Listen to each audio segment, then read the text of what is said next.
There we go. Wow.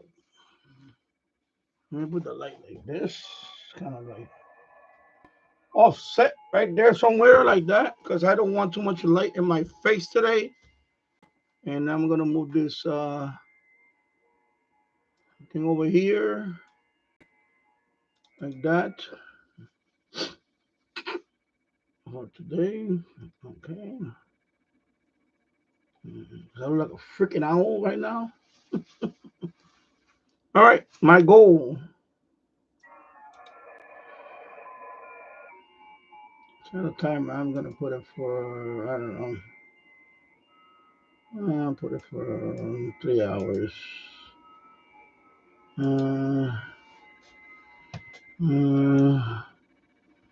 Will host Christmas live stream in boiler room. And let me see if I can bring it lower. That's really 10. That's the lowest. I'm gonna say 5. There you go. Okay, 5. 5. 5 more. 5 more. Yeah, I'll do that. Okay, and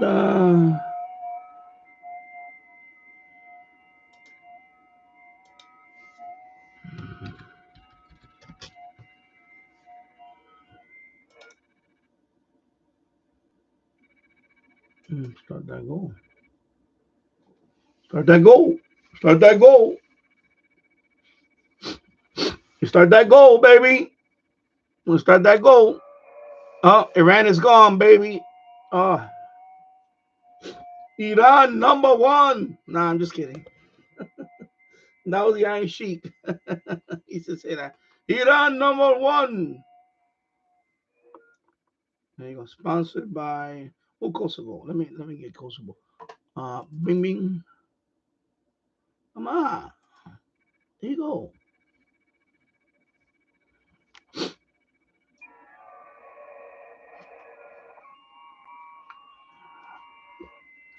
I haven't had breakfast yet. Let me do a couple of things right off the bat.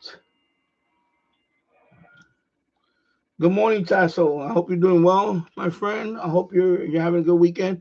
It is very cold. Today is 15. Right now it's 15 degrees Fahrenheit, or Celsius is what? Let me see what Celsius is. You know what? I'm just gonna do you. I'm just gonna check. Oh my God! I didn't want to see AOC's face. I did not want to see AOC's face right now.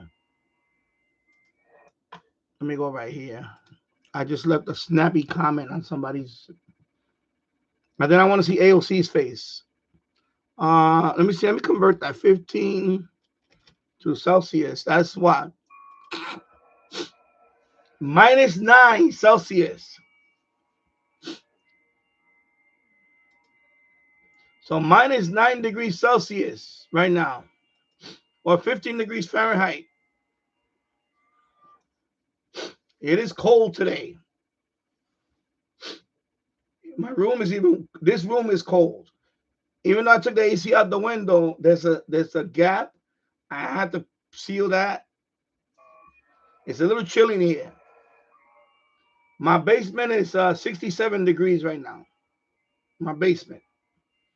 Looking at my thermostat, that room is 67 degrees. Here is about 60. I gotta say 64, 60, maybe 65. But this radio warms up the room. This it warm up a little bit. I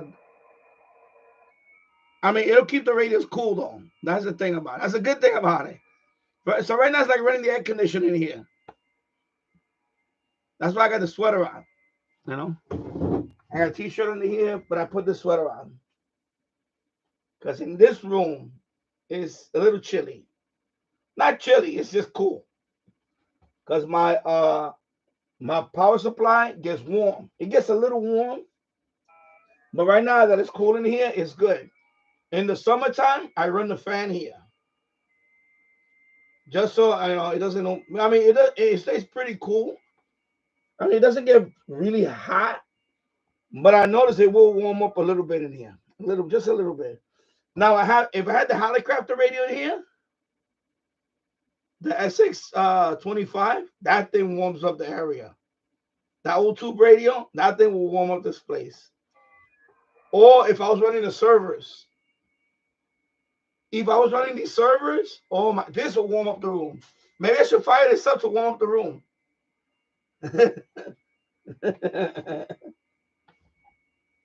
I should fire up the servers today. That'd be a good way to warm up this room, the servers. If I fire that server rack up, this room will warm up. I may do it tonight. I may fire up the server. I gotta do some backup anyway. I gotta back up some data. So maybe I'll fire up the server later. I gotta clean up here though. I gotta messy. I gotta straighten all this crap. Maybe I'll do it in a bit. So now I got Kosovo and Iran, and I wanted Kosovo. I needed Kosovo to get my European award, but I already got it. But I'm still gonna get it anyway because I have the mix. Master Europe, I have the mix award. Because there's three, every award has 3 different modes. You have the mixed one, that's the voice and, like digital and voice mixed together. So you get credit for that's the one I got. And then the digital one is only digital, like all FT8, FT4, that's it. No voice. So that one, I need one more country to get that endorsement. So Kosovo, I'm trying to get Kosovo right now. So I'm at 65. If I get Kosovo on FT8, I'll get digital, and then I'll get that one. And then voice, I got a long way to go for voice. Just all voice, I got a long way to go. Because I don't do a lot of voice. So there's 3 separate, now that I got the mixed one, that's the first one everybody gets, the mixed one. And then now is the digital one. And then there's another one, a CW one. That is if you do Morse code. So if you do CW. So that one, I don't got anything. So if you do CW, that's another award.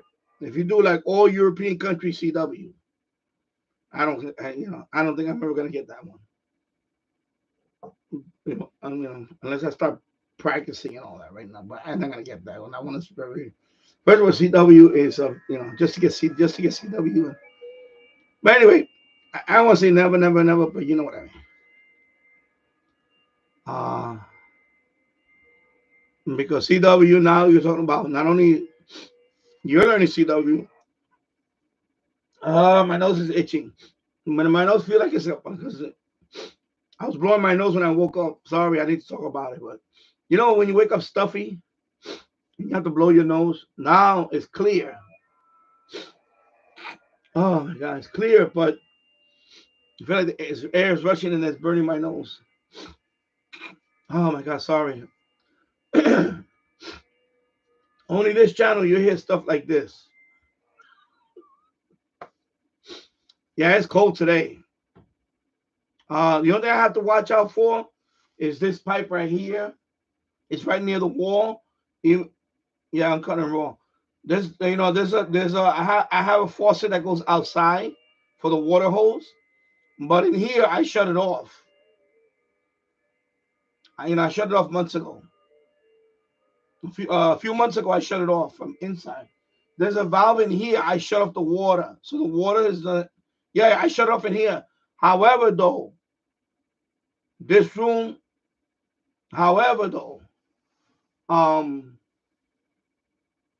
It's right here. So if this room gets any colder, that corner especially, I don't want it starts freezing. I don't think it is because you can't. Right now it's like 60. Right now it's like 65 degrees in here, so I'm okay. So that pipe is safe.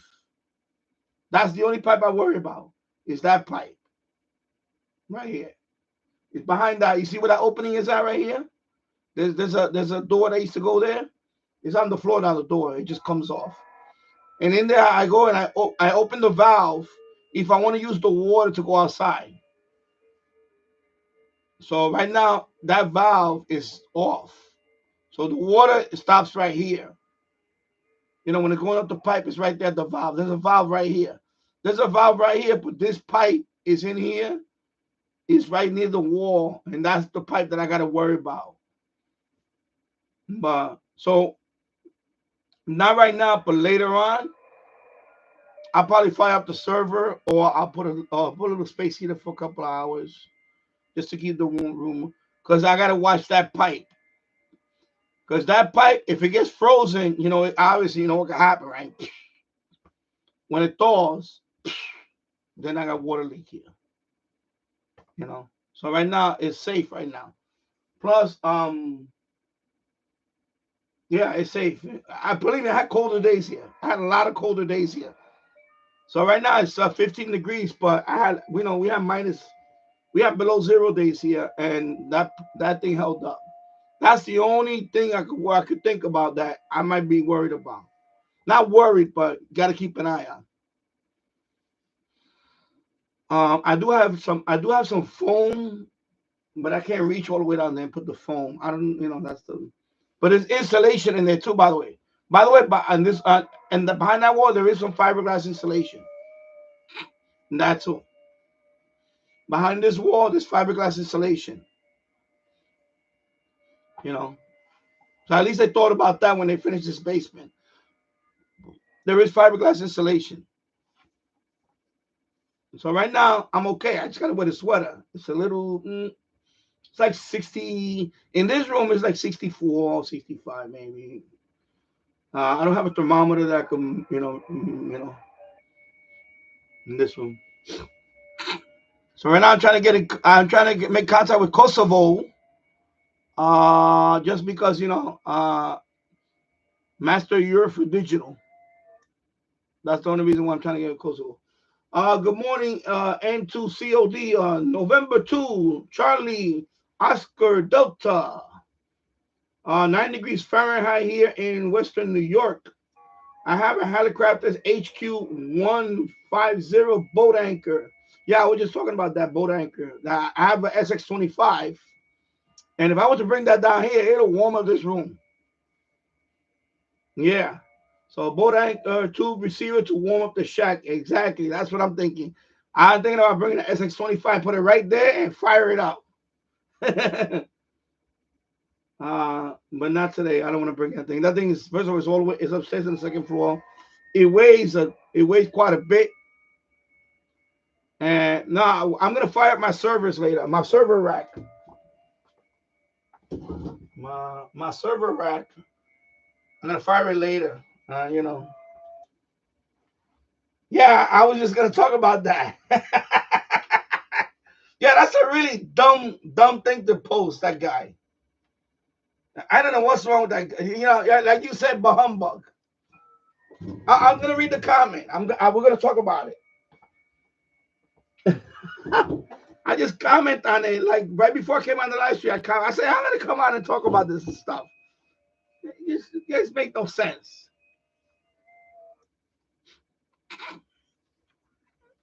You know, unbelievable. What people write is unbelievable. I mean, what a really dumb reason to not buy radio. No, I'll get into it in a minute. Let me lower this down.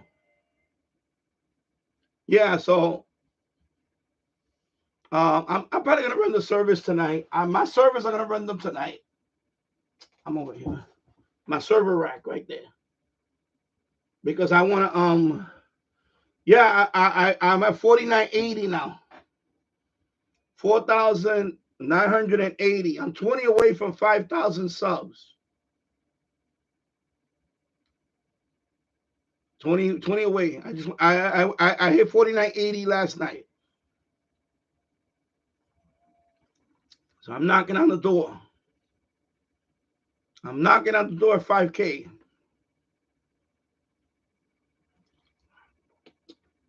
Yeah, I'm excited about it. I'm excited about it. Yeah, it is a nice milestone. I put that live chat thing up there. The goal, I 5 more. That's it. But I know you guys already contribute, so you know, it's for anybody else if anybody want to contribute. For those that contribute, thank you very much. Tonight, map after the live stream, I'm gonna start picking up this basement a little bit. I'm gonna start setting up the boiler room. I want to do something. If I can't get the boiler room on time, well, I'm gonna try. I'm really gonna try. I'm gonna bring down a couple of radios. I'm thinking about bringing down the one of my shortwave receivers, either the Yaesu. The problem is with the R2000. Although I would like to bring down one down, the single sideband doesn't work anymore. I love the R2000. The Kenwood R2000. To me, out of all my receivers, I'm talking about, older receivers, that is one of the most sensitive receivers I have. The Kenwood R2000 is still pretty good. I was gonna hook that one. I was gonna hook that one up with the. I had the MFJ 1886 loop outside, so I was gonna hook that up with the MFJ. So if I want to tune the bands, I could use that one, or bring down the Grundig. I think that one would be nice. The Grundig Millennium 800, the Grundig 800. Just bring that big old radio downstairs, put it in the boiler room, cause it's big. The only reason why I like it because it's big and it got a big display.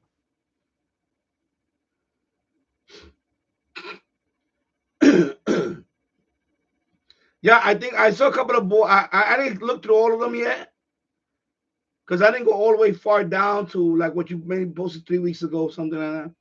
I just went back to that one. There were a couple of borderline ones that they were, but they weren't as stupid as this. They weren't as stupid as this one. This one really took the cake.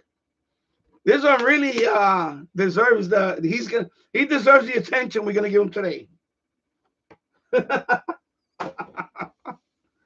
Oh my God, this guy's a genius. I call him Sherlock.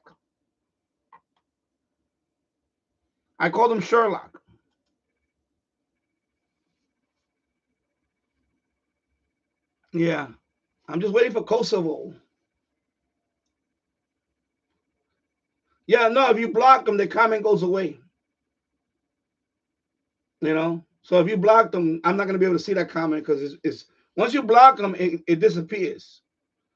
It goes away. Wherever he comment, it's gone. So if you block them, that's it. Which I understand, block them too. Especially if it's really offensive, it's stupid. But this guy, I'm glad you kept this guy on because it was really idiotic. I'm on the queue for Kosovo. I'm trying to get the digital endorsement for the Master Europe. I have the mixed one. But I need one more for the digital. So Kosovo is here. I would have needed Kosovo anyway. So since Kosovo is here now, I might as well try to get Kosovo. Kosovo. See, Kosovo. Sorry. I know. Somebody wrote, gee, I'm getting epileptic. Gee, I'm getting seasick. I had a comment about that, and I told him to chill. Are you trolling, bro? I told him, you trolling much here, bro? I told him, did you really get seasick? Really? And then, he hasn't replied yet. I'm waiting for him to reply. I'll probably read that one too today. I'm probably gonna read a couple of them today. I got a couple of geniuses here too. Yesterday I wanted to be on for a longer time, but Santa flew to Montreal, so I had to see Santa. Yeah, I was thinking about dedicating. Dedicating. Yeah, I was thinking about doing but I leave them for the live. I leave them for the live only because sometimes I don't have something to talk about. Sometimes I don't have something to talk about, and I can talk about that. So it's always good to have that on your It's always good to have that on your repertoire in case everything else, there's nothing else to talk about, you know? So I could make a series of that. Like, you know, like Hate Mail Friday or something. Mm. Yeah, you know, married is could do that. See, I have a live stream, so I can just talk about it on my live. So yeah, they do come in, but especially certain videos that triggers them. Oh yeah, when they get triggered on certain videos. Yeah, because it's funny. Like for example,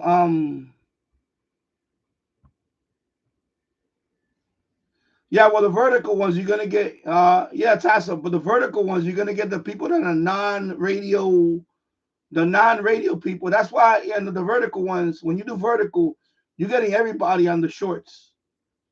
I mean, you get the views though. Don't get me wrong. You get the views. You get you get the viewers watching, but a lot of them are not going to be radio related. You know that, right? You know that they just, yeah, yeah. Oh, Linda the Birds. Okay, so you know people just they just passing by. They just driving by. So yeah, I'm trying. I'm winning Kosovo. Iran is there now. I want to get Kosovo first because I want to get that digital endorsement. And then I tried Iran earlier, but no cigar. So, and Kosovo's gone. So maybe they'll be back. Let me switch to Iran. Oh, Kosovo's back. Okay, there you go, Kosovo.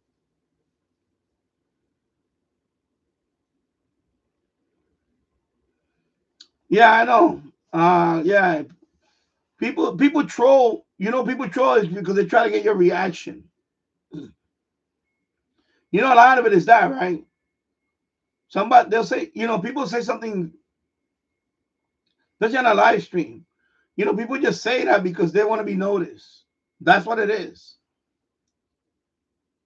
Yeah, they just want to be noticed. Especially if you're not reading their comments or you're not paying attention to them, you know. Yeah, exactly. It's both, Maradixa. And good morning, Glenn Dansler, and I hope you're having a great weekend. Yeah, a lot of it is that too. It's laziness because, um, you know, when I read a comment, the guy watched the whole video. Did he really watch the whole video? Like, why would you even write this? Did you actually watch the whole video from the beginning to end? Did you pay attention? Like, really?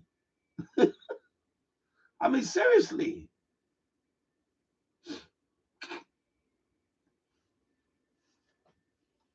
Yeah, exactly. Let me move the mouse over here. I'm sorry. Let me go back up here real quick. Yeah, I have to laugh at these idiots.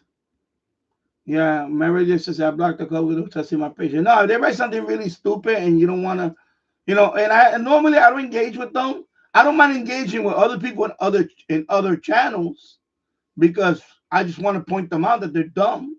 But in my channel, I usually just block them.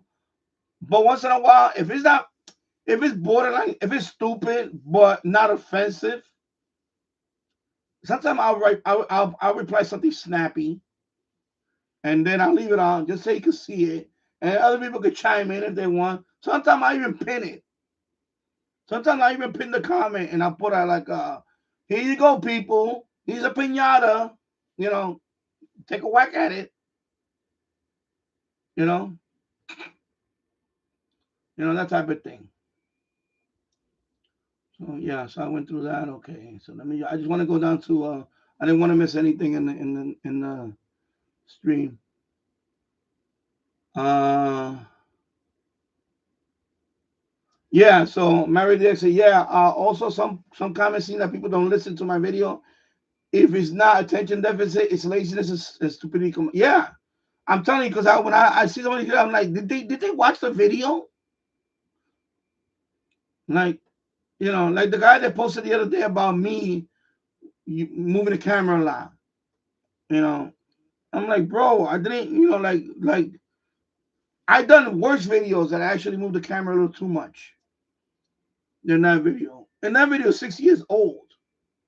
It's 6 years old, you know.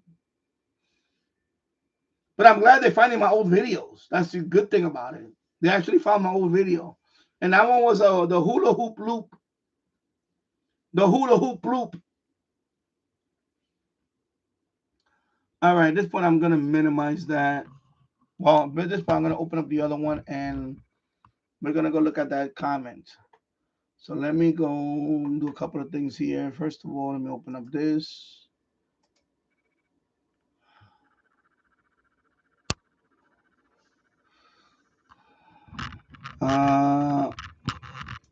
Let me replay the video. Hello everyone, my name is I'll leave it right there. Pause it.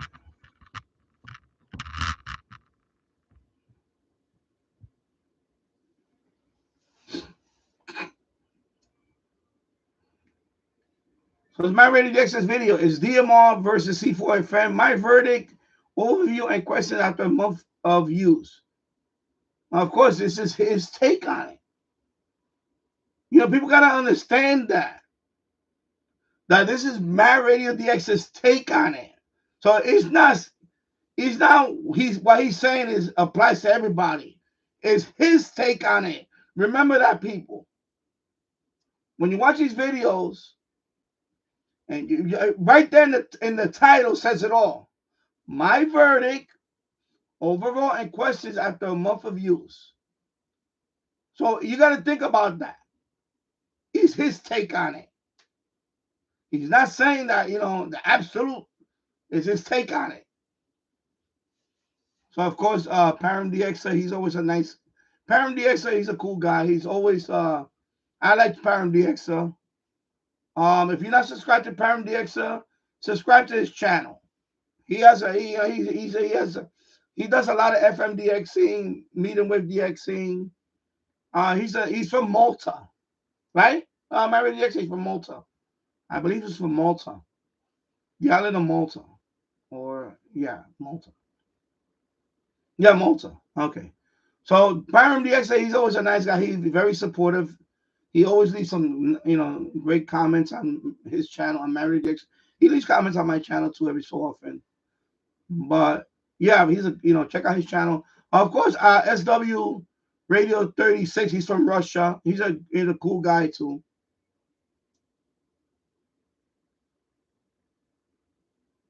He's a cool guy, too. So definitely check out his channel. Subscribe to his channel, people. And then it gets kind of interesting on a couple of dummies. No,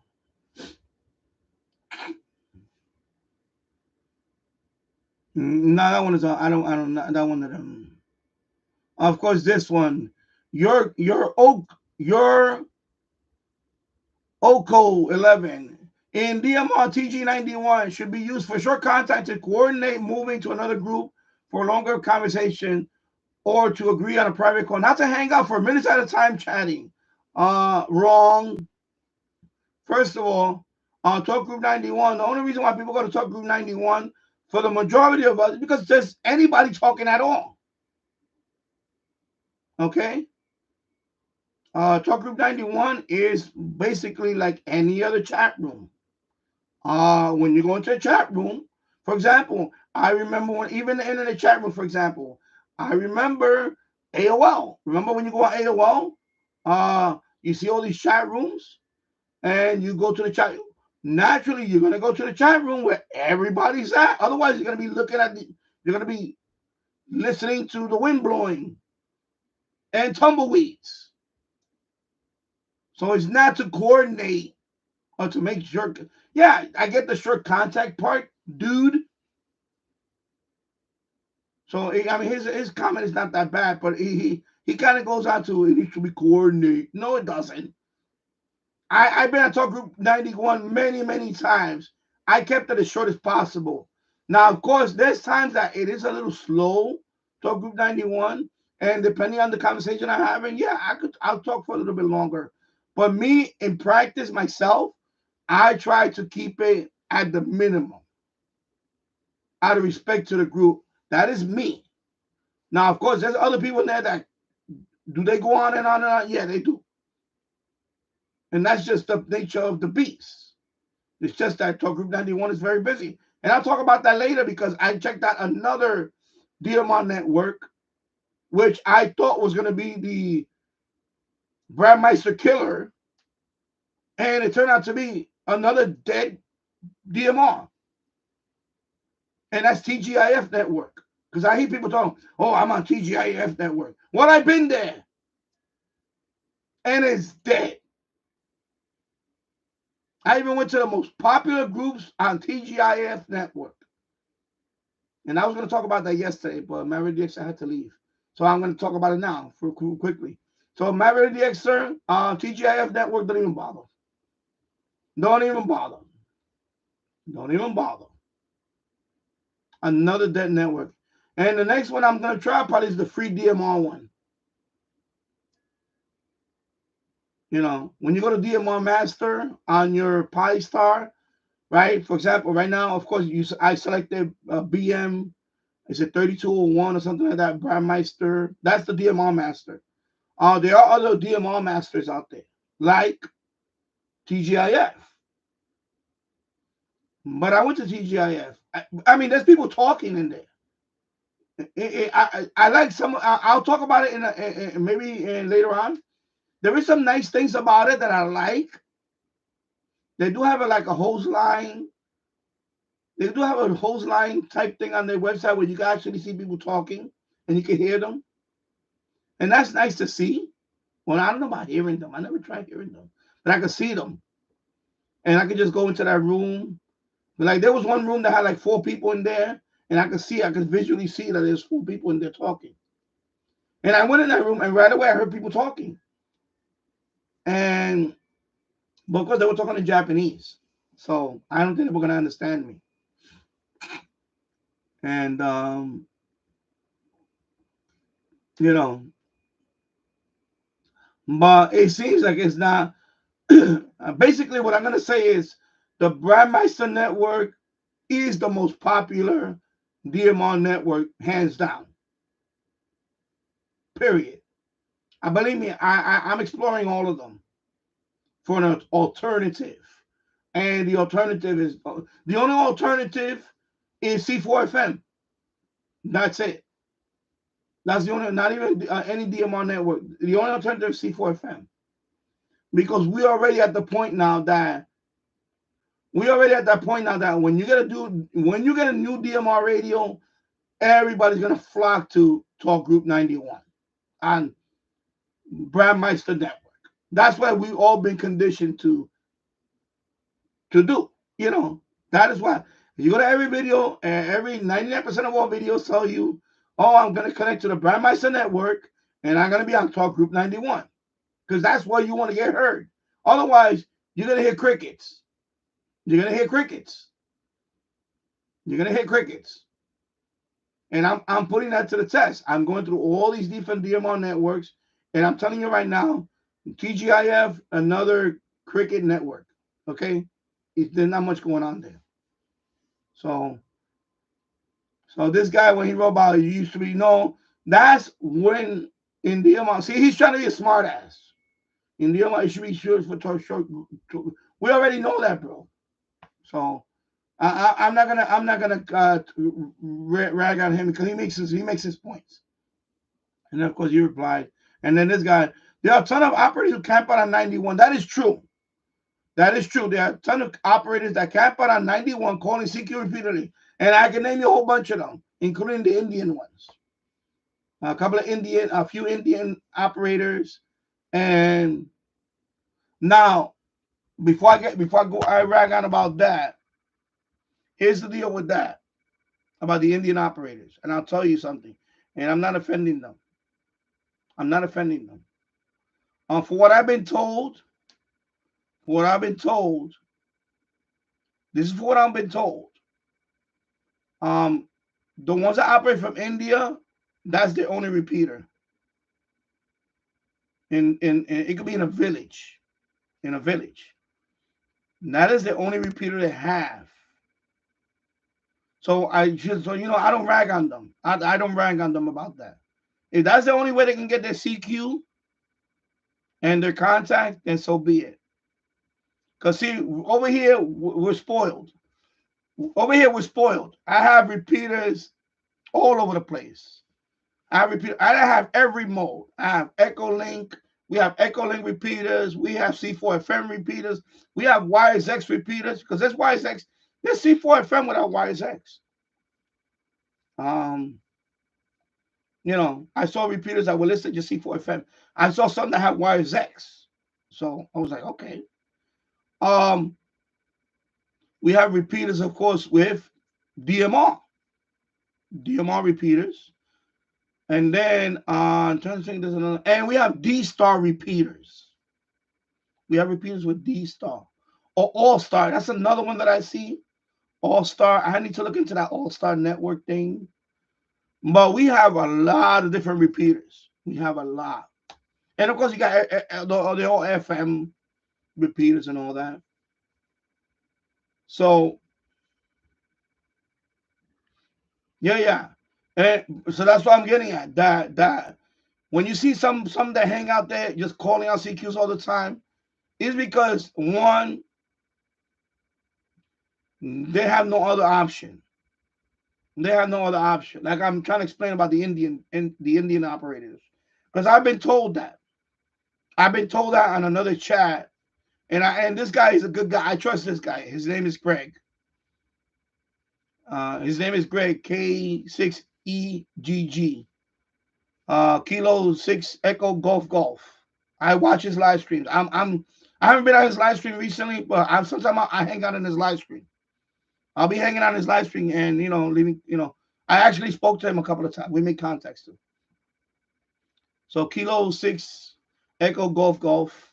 His name is Greg. He's a very smart guy, and he mentioned that in India, and he's traveled. This guy has traveled, so it's not like he's he's a smart guy. So I listen to him. Yeah, he's a cool guy. We make contacts and all that. We make FT8 contacts. I make contact with my FT8. I make contacts with him on Talk Group 91. We spoke on Talk Group 91 a couple of times. So he mentioned that in India, the only repeater is a DMR repeater, and that's it. FM DMR. So if you want to reach out for the rest of the world, that's the only repeater. And of course, some of them, I don't know, they don't use a hotspot, or maybe whatever, I don't know. The telephone infrastructure in some countries, even the internet infrastructure in some countries is still not up to standard, especially when you live in a village. When you live in some village in India, and trust me, I'm not knocking anybody. I'm not doing that. It's the truth. It's sometimes when you live in remote areas, your internet connection is not the best. Definitely not reliable. And if your only repeater is a DMR repeater, and that's all you can do, is they're gonna be on. Now, do they need to practice on their etiquette sometimes? Yeah, they need to practice on their etiquette. Because what happened the other day that I witnessed, when the Australian guy kept trying to talk to the other guy, the Guatemalan guy, and the same Indian guy kept calling him out, and the guy's telling him to, shut the fuck up. I'm trying to talk to this other guy, and you're interrupting me. Then yeah, it could get contentious and all that, and that would be annoying, because it happened to me. It happened to me quite a few times that I was trying to contact another country that he hasn't been on Talk Group 91 that I've seen lately. And the Indian guy will come in, or the Indonesian guy, because the Indonesian guys, there's a bunch of Indonesian guys that do that too. They'll just keep calling me. And I'm like, look, I can't talk. I'm trying to call this guy, and you're hogging up the thing right now, and you're blocking me. You're stepping over me, or whatever you want to call it. Anyway, and I didn't read the long one. I still haven't gotten to that one. The HMM radio. I haven't read that one. I haven't fully decided. So I'm gonna go to the one that this genius put down here. Here you go. Let's go to the genius. J. Critch. J. Critch 42. I'm not interested in Chinese radios. There you go. First of all, stupid. Chinese radios are very good radios. I watched one particular documentary. I'll tell you which. I don't know the name of the title right now. It escapes my mind, but it's about Chinese subway cars in the United States now. I used to work for Kawasaki, which is Japanese, of course. They make a lot of subway rail cars and commuter trains and all that. The local plant is right nearby me. It's about a half a mile away. The quality control in Chinese at the Chinese plant for subway cars, compared to what I see here in Yonkers, New York, and Kawasaki, is night and day. It's not even close. So when people say, Chinese, people got this mindset that Chinese, they think about the Chinese man in the subways selling trinkets. We're beyond that now. Chinese has caught up and surpassed many, many countries of technology. So you guys need to stop that with a Stone Age mindset that Chinese radios are cheap. They're only inexpensive because they have a lot of the supply. They make basically everything from the bottom up, including the chips, including the material that I put on those chips. Guess what? The Chinese have a monopoly in all that. That's why they can make things cheaper and compete with the rest of the world in terms of, when I say cheaper, I'm talking. Let me get rid of that word cheaper. Inexpensive radios, because they have a dominance on the supply of the material. Let's start with that. Now, do they have certain practices and labor? Yeah, they do. Like, for example, prison labor. And that's, that's not a bad thing. Maybe we should implement that here more. Maybe we should have more inmates in this country work while they're serving their time. Like doing something like, I know in China, they have people doing they do some projects here in some states, in some, experimental projects. Like, put them out to work in a farm. And I'm not talking about the maximum security people. I'm talking about the minimum security people. You know what? Instead of sitting around laying on your cot all day, watching television or whatever the hell you do, or whatever, put them out to go work in a farm. Pick some lettuce. That wouldn't be a bad thing. And China does that very well. They put people to work. And they have the supply and all that. And like I am going back to the documentary that I told you about, their quality control is top notch. Top notch quality control. Okay? So for those of you that keep saying Chinese radios are cheap, you're wrong. You're wrong. You're totally wrong. They're inexpensive because, and a couple of other things, which, they might address that soon. China, for example, does not allow other companies to compete with them in their own country. If they put strict tariffs on other competitors, especially foreign competitors, so they can keep their costs low. That's the reason why their products are more inexpensive. It's not because of quality. It's because of the labor and the supply. They have plenty. They don't have to outsource. Like here in America, for example, Kawasaki train. If you look at a Kawasaki train, everything, I can tell you that for a fact because I worked at Kawasaki. I've been a technician, railcar technician. Almost every other part is outsourced. Okay? The main body is built in Japan. The trucks are built in another country. Everything is all over the world. Nothing is actually built in the United States. The only thing we do in the United States with those rail cars is we just put them all together. We do the final assembly for here. That's it. But all those parts are manufactured somewhere else. Okay? Because we don't even have dominance in steel anymore. We can't even the steel industry right now. You know who's dominating the steel industry? Out of all countries, Japan and China. Okay? So that argument about I'm not interested in Chinese radios because you think it's junk, you're wrong. You're wrong. You're wrong. And anybody want to argue me, come here and argue with me about that, bring it on. But you're wrong. A lot of it, because they have the supply. They have even the battery. They're the biggest producer in lithium. Lithium. They mine lithium. They do all that, whatever. They're the biggest producer in all that. So of course their costs are going to be a lot lower than if we were to make a radio in the United States or an iPhone. If the iPhone were to, if they were to make an iPhone with 100% U.S. parts, it would be a $3,000 phone at least. At least. Okay? So there you go. So you're wrong. Number one. Number two, he goes to the genius one. Our club uses Yaesu C4FM. A lot of clubs use C4FM. The local repeater that I've been to, some of them, they talk about C4FM because the repeater I connect to is C4FM. Of course, they're going to be biased to C4FM.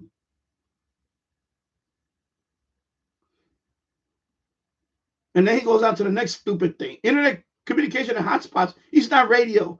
It is radio, dumbass. It is radio.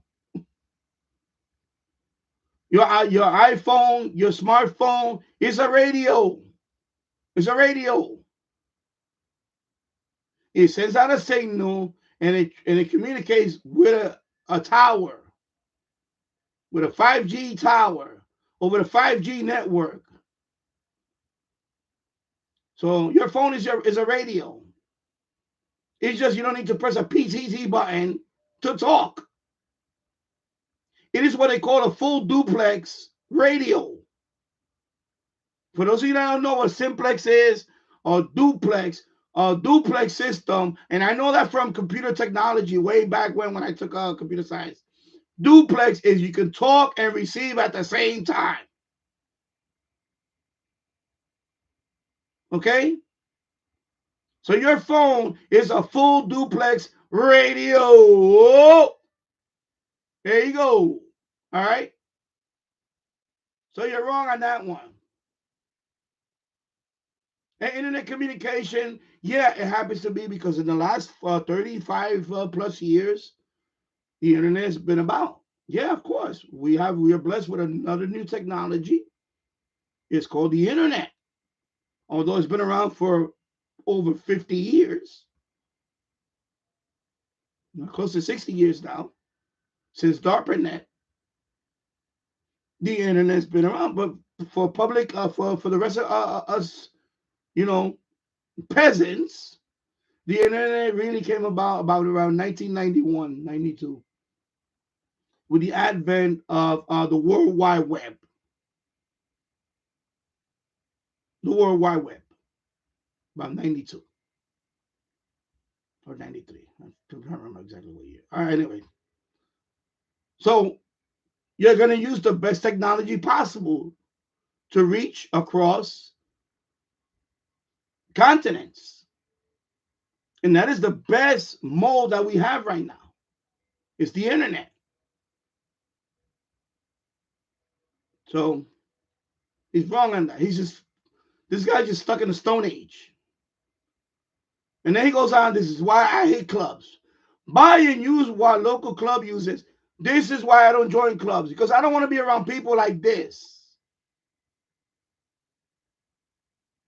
I learned a lot here on YouTube because I watch smart people. I don't want to go in the club when I'm sitting next to this guy. Buy and use because this guy sounds like he's a cult member of the club. He's the cult member. He's probably the guy that wants to recruit everybody.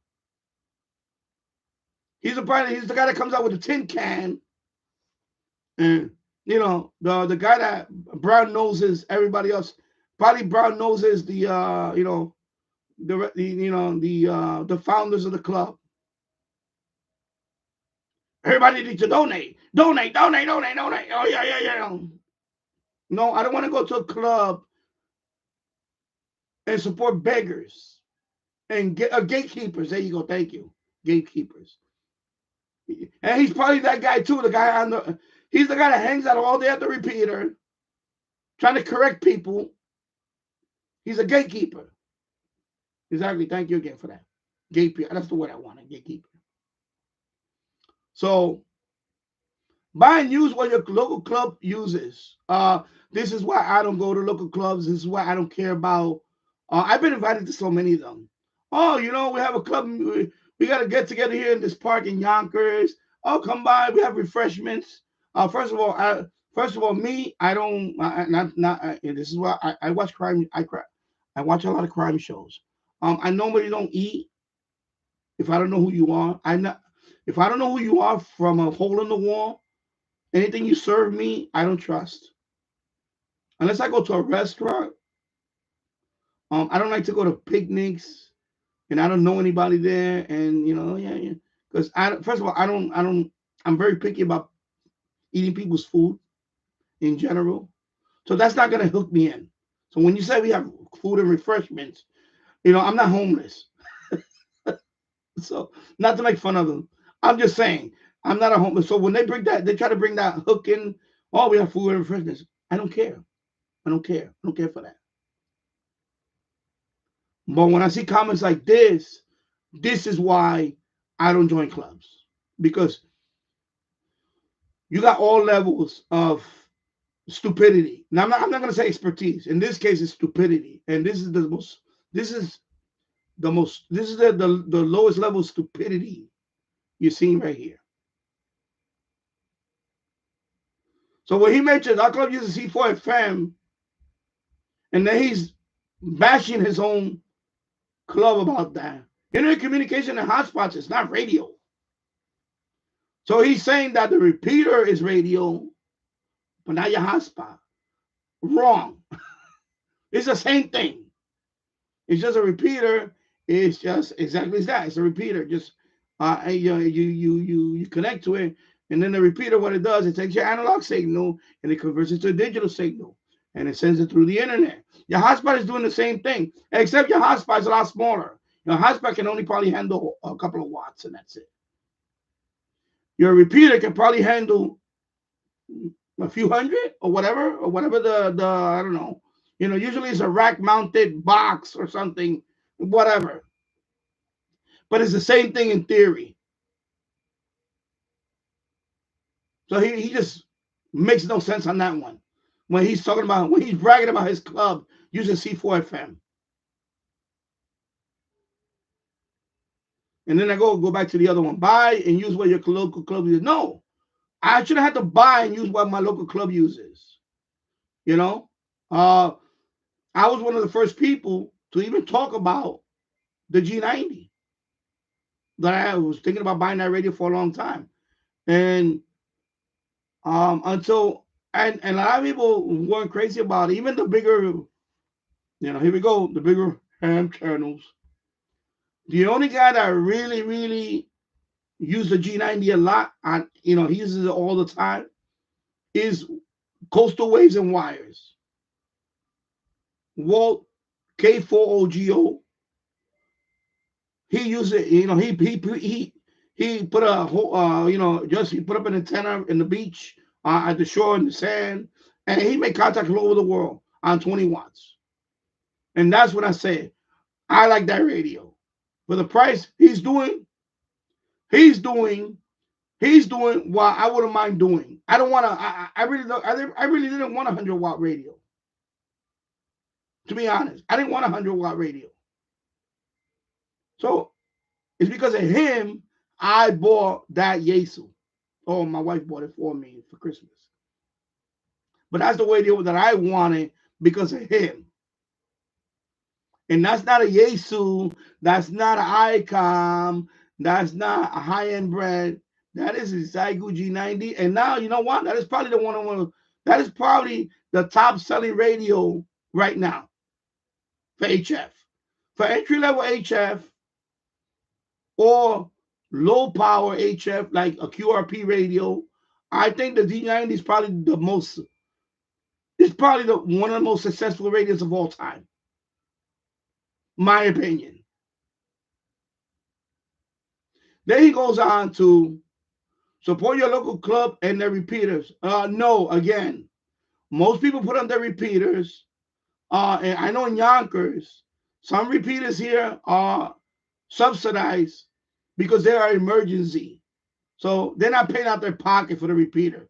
Some repeaters here are actually, you know, are, I don't want to, what's the word? Not sponsored, but they're like, anyway, usually in this case, we have the Office of Emergency Management, Office of Emergency Management, or FEMA, even FEMA, the Federal Emergency Management Administration, as it is called. I forgot the anyway. OEM or FEMA usually subsidize a lot of repeaters, or even Department of Homeland Security. So a lot of these repeaters around here are subsidized. The guy's not running around with a tin can. Oh, I need money. Most people that put up their repeaters, they're doing okay. They probably have good, whatever job. They probably are volunteers for a lot of emergency stuff.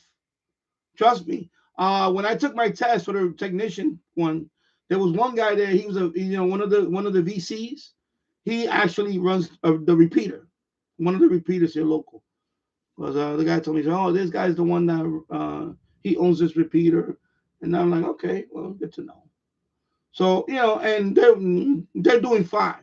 Nobody's running a repeater starving.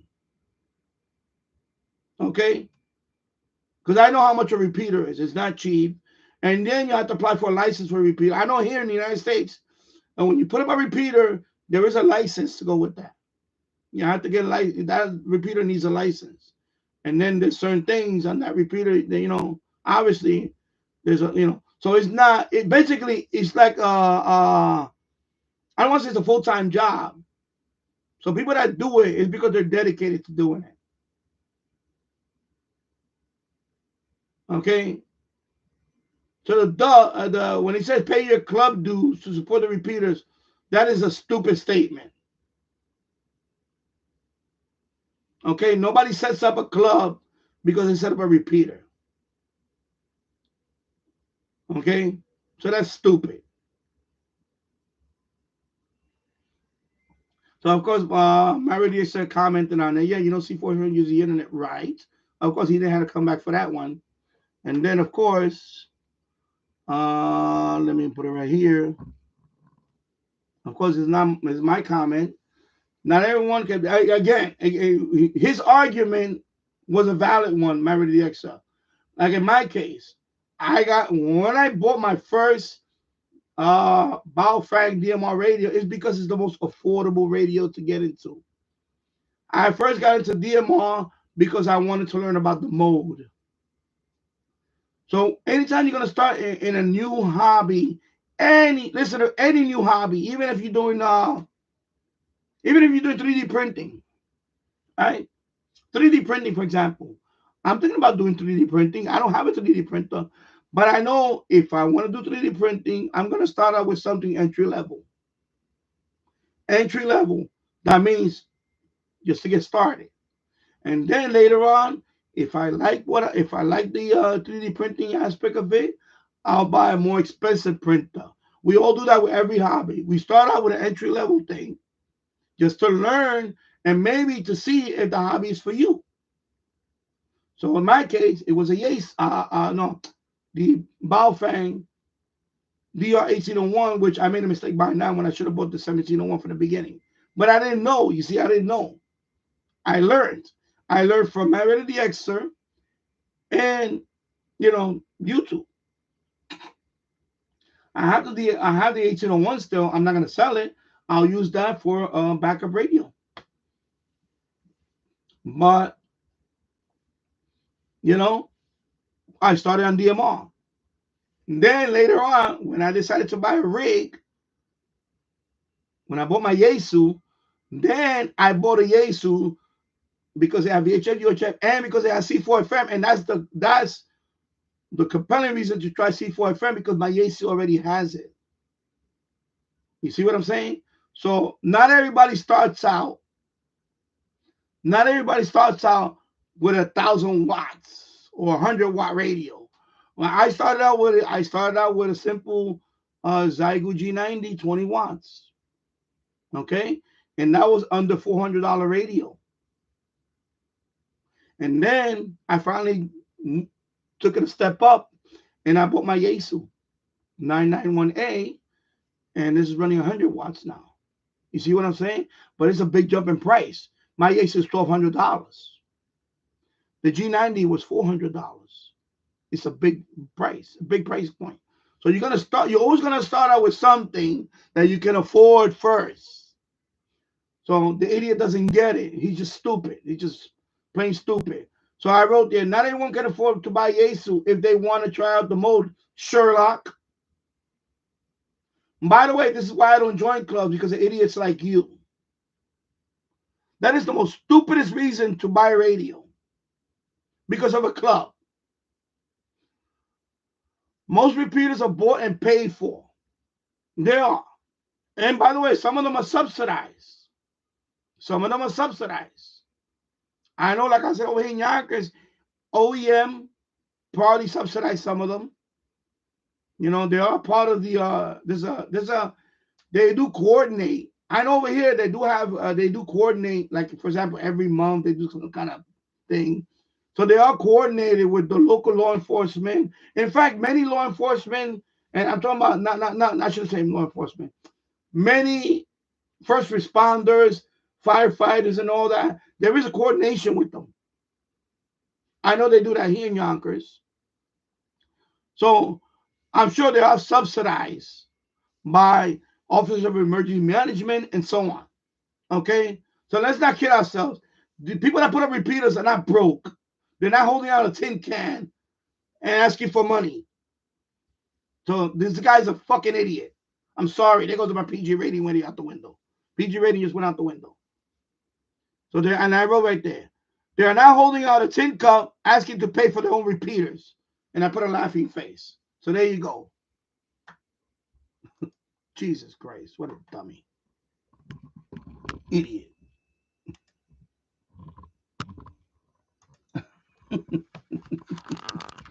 I mean, seriously. I mean, that guy really took the cake. Hey, hello, James Foley. I was just reading some stupid comment that somebody left on Married the Exorcist thing. I had to reply to that. So there you go. So first of all, Chinese radios are not cheap. They're not cheap. They just built lower cost. That's all. And that's why that's why they're able to compete with, you know, with the rest of the world. This is the same thing that we did to Japan in the 80s with the cars. Remember the cars?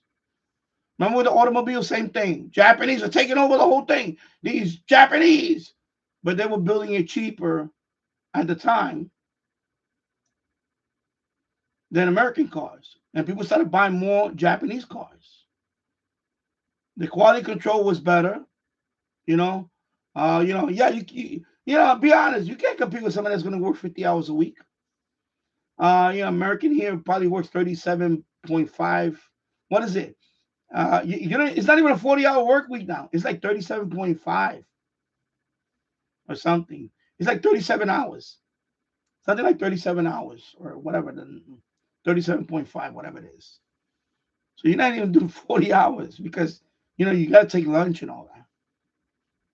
But average, at that time in the 80s, Japanese workers were doing 50, 60 hours a week. And quality control, how are you going to compete with that? Especially, so they started doing tariffs, and they had a dominance on it for a while. But now China is starting to make cars. They're making a lot of EV cars. You know. No, this guy kind of no. I'm trying to get Kosovo right now. So anyway, you know what? Let me. I'll give this guy a break. Yeah. So let me go back up here. Yeah. Castle. So keep asking the same question for. Yeah, I know people troll like that. You know, the people that like like that guy that kept saying hi, hi, hi on Jill's chat room, and finally I told him, and then he mentioned my name, and I told him, first of all, stop scrolling. Second of all, stop mentioning my name because I'm gonna time you out. And then Bobby timed them out, and then Jill finally banned them. Because don't do that. It's nothing when you don't do in the live stream. Don't be like, hi, hi, hi, hi. You know? This guy right here, this idiot. This guy disturbed. He interrupted my Kosovo thing because he wanted to make contact with me. Yeah, I sent him 3 signal reports in a row. The guy can't Roger me back. I mean, come on. You got my attention. Now I'm going to show him now. Everybody can see his call sign. There you go. You want my attention. I give you my attention. And then you have to, so I Roger your ass out of here. Jesus Christ. Stupid. This is the only channel that you see FT8 gripe. Some people just don't understand. You got my attention. Here's the signal. Give me your signal report. And I Roger, and then we done. Is that so hard? Jesus Christ. He sees that I'm trying to contact Kosovo. So I say, okay, you know what? I'm gonna I'll leave Kosovo alone for a minute because I need Kosovo. Okay, Mr. German guy. Here you go. And then I'm waiting for you to acknowledge me. I mean, seriously, people.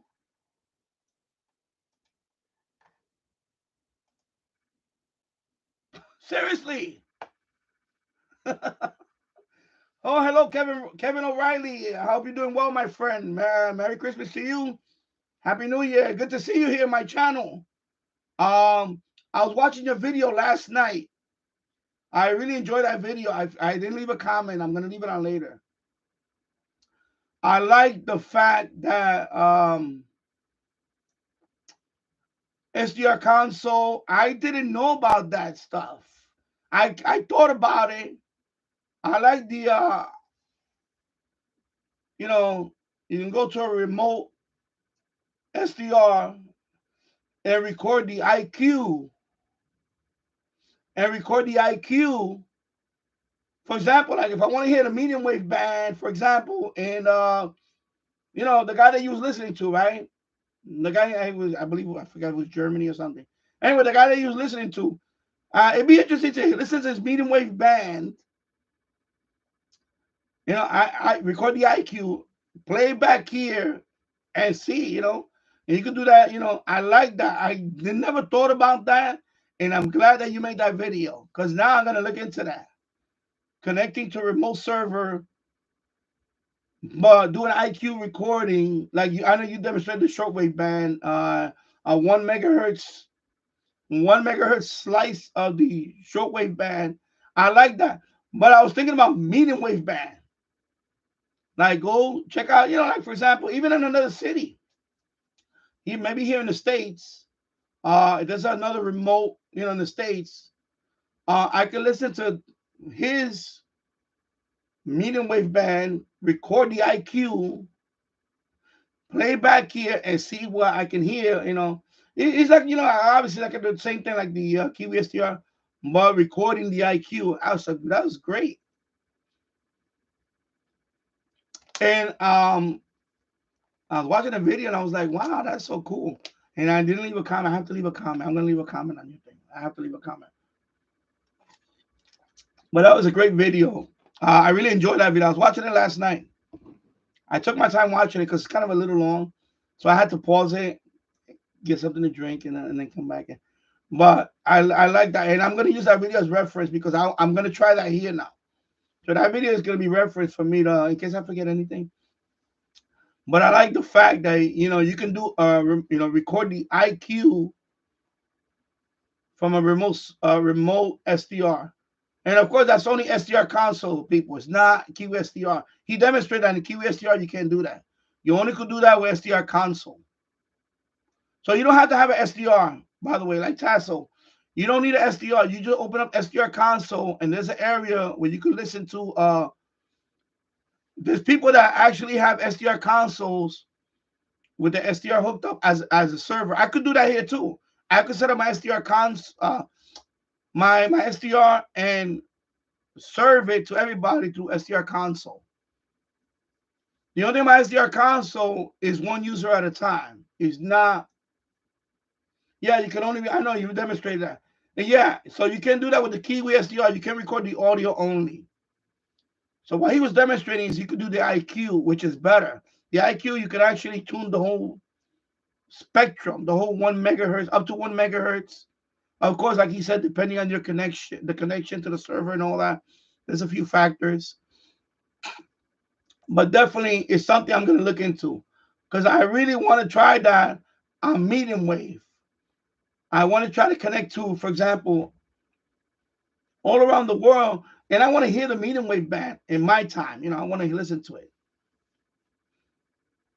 and see, it's pretty cool.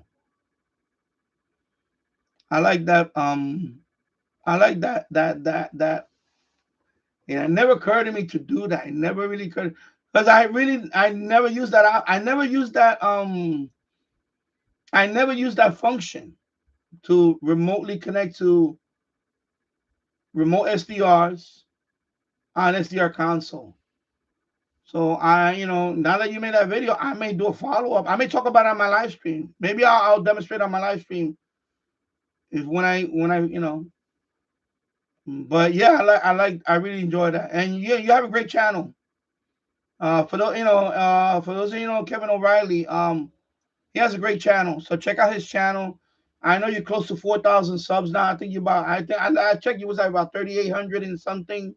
So he's approaching 4,000 subs. So definitely check his channel out. Check out Kevin O'Reilly's channel. He has great, I also learned a lot from DMR from you. DMR, he's the man. He's the man when it comes to I learned a lot from him. The about the cold plugs. When I first bought this, no, yeah, it's this one. No, it's in the other room. Anyway, this is a 1701.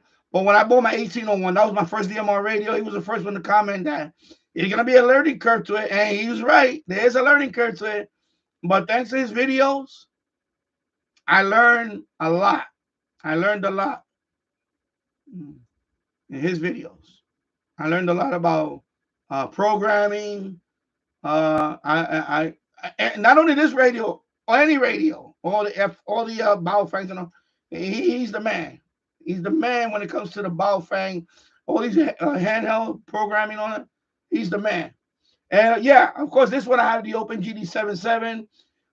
His video was the one that got me started. That I learned Open GD77. And Marity DX also can agree with me that because I was the one that referenced you to him, and I said, yeah, check out Kevin O'Reilly's videos because he got it. He figured it out before me. My issue was the cable. I was using the wrong cable the whole time, and because this one came without the cable. So this one you use the cable without the chip, basically. And this one you don't use the prolific chip. You don't use the what's the other one? The CH340 chip. This one, the cable, I didn't have it yet. I had to order it. Was the pass-through one. There's no chip in that one. And that's how OpenGD77 finally saw my radio. Because the cable I was using was wrong. So I finally figured out it was a cable. So I got it working, and then I'm glad. I love OpenGD77. It's night and day for this radio. Life is so much easier with this radio. We open GD77. So Kevin O'Reilly definitely you're the man, bro. You're the man when it comes to. So that's why I have no problem with telling people that there's a lot of great channels out there. A lot of great channels. I learned from him. Another guy that I watch some videos of, but sometimes he goes a little too fast. Is M0FXB. He does some. He does more. I go to his channel because of the FT991A. He does a lot of these videos for this. So when I had to learn how to use my Yaesu transceiver, my 991A, I went to his channel. But sometimes he goes a little too fast with things. He tries to cut videos short, and I don't like that. Just let it roll. Even though, for example, like the video the one I was watching, it's a little bit long, but it's supposed to be long. Yeah, he has a crazy amount of radios. Yeah, he does. And for example, there's videos that they have to be long because you explain it, and I like the way you explain it. And it's a good example, people out there. When you watch his videos, he doesn't rush. Kevin O'Reilly, slow down, explain. And by the way, that was cute that your dog was snoring. It was cute. I heard something. I was like, oh, that gotta be the dog. I already knew. It was your dog. I heard. So I was like, wow, it's so cute, though. It's cute. Yeah, she's always snoring. Yeah. I don't have dogs yet. I wish I do. I wish I did, but my wife, she's just allergies and all that. But yeah, she was snoring in the video. And that was cute though. So yeah. But I'm definitely Kevin O'Reilly, man. Thank you. Thank you for your videos. Yeah, thank you for the you saved me so much headaches. Especially when I was setting these up. Oh my God. Especially in the beginning with this one. And then and of course, once you figure it out, then you're good. So right now, I bought a third hotspot because AliExpress, they were cheap. I bought a third one just to play around with it. I already have one set up for DMR and all that, so I leave that one dedicated to DMR. The other one is for the Yaesu. So this is what I'm playing around with. I'm trying out all these different DMR networks. I'm gonna ask you, is there any DMR network that you recommend? I tried TGIF. It looks interesting. Yeah, exactly. Kevin O'Reilly. I found DMR hard going at first. It is. It is the most. It is the one that you have to because you got to register for the number and all that. Fusion, which is Yaesu, is straight up easy. D-Star, I have not. I don't have D-Star radios or any type. So, but I heard. So I only have used Brandmeister on okay. Because I'm trying out other ones. I just want to see if For example, I tried cross mode. First I did DMR to NXDN. I even did it on the live stream here. It's dead. I tried a couple of times. First time I tried it was in the evening, so it was late. I figured, okay. So yeah, for example, a couple of days ago I tried it. With middle of the day, like this time, 1 o'clock in the afternoon here locally, it was dead. I even went to the biggest reflectors just to do a radio check, and nobody answered or nothing. It was dead. It was dead. So NXDN to me is dead. I'm trying out different stuff. That's what I got this third one, this experiment. Oh, okay, so you have a radio. Okay. So Kevin O'Reilly, I have an NXDN radio, but NXDN groups are very quiet. Okay. So, yeah, that's what I've been told too. That, yeah, I've been told that too, that it is kind of quiet. I saw a video of this other guy demonstrating it. And I see the list. So let me go back up here real quick. I'm skipping, so let me go back and forth. Married DXer, let me see where can I. Married DXer, as you can see, I said I agree with him, but I did not point out. In other words, nothing wrong with chat and TG91. Exactly, people who talk on, especially when TG91 is slow, is a little slow. It can get a little slow. Like for example, I witnessed it. You know, I stay up late. Sometimes I stay up real late overnight, and I'm up all night, and I'm in, you know, I'm doing something on the computer, and I'm monitoring. Sometimes it gets quiet for a few, and that's when you can have a you know, a small conversation. The problem with DMR is it can be contentious. How is it used and should be used? The only gripe is people chewing for ages, and that happens in everything, you know. Or the same people answering CQs, but always interrupting others. Yeah, I know, like the Australian guy, that he's on the spectrum or something.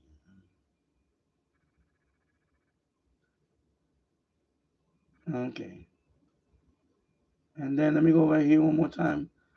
Meredith, sir, then I think I'm going to catch up right here.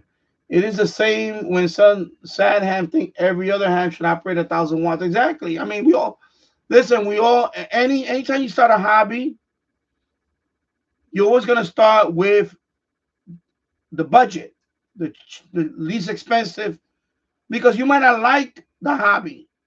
You're going to try it out first. So, of course, you're not going to go all in and buy. For example, when I first started shortwave radio listening, of course, in my case, my wife bought me a nice Grundig Sally 750. So I kind of went in a little good.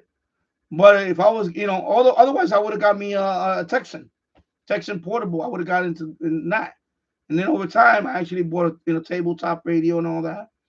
But we all start with a budget. We all start because we might not like the hobby. So, you know, obviously the idiot doesn't understand that when he posts that stupid comment. You know, exactly. He thinks that every ham should operate at 1,000 watts and have a tower antenna, and QRP are for losers, or is for losers. Also, everyone cannot afford a Yaesu icon. Yeah, exactly. I cannot. Like I said, I cannot afford it. DM1701 is under $50 or $50 right now. I seen this radio as low as $39 on AliExpress. Literally, $39, 39 US dollars on AliExpress. The DM1701.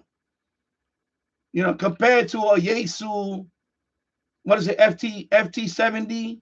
That's like $200 at least here in the States. You can't compare the two. And then, you know, the hotspot, when I bought this hotspot, what is that? Black Friday last month, $37 US dollars. You can't compete with this. Of course, you're going to get into entry level. This is the way to get into it first. And then, you know, if you want to buy your open spot or whatever, you know, your BridgeCon system, whatever, the $400, $500 hotspot with your $500 radio, then you can do that. But you know, you always start with entry level because you just want to get your feet wet. You want to learn about the hobby, and you're learning about how to use it. And it might not be for you, you know. So he don't understand that, you know. He just has issues. Meredith said you should have read the other one where the guy said I'm wrong about DMR. Yeah, I didn't get into that one because that one's kind of long. So I had to read that one and sit down and how to reply to him.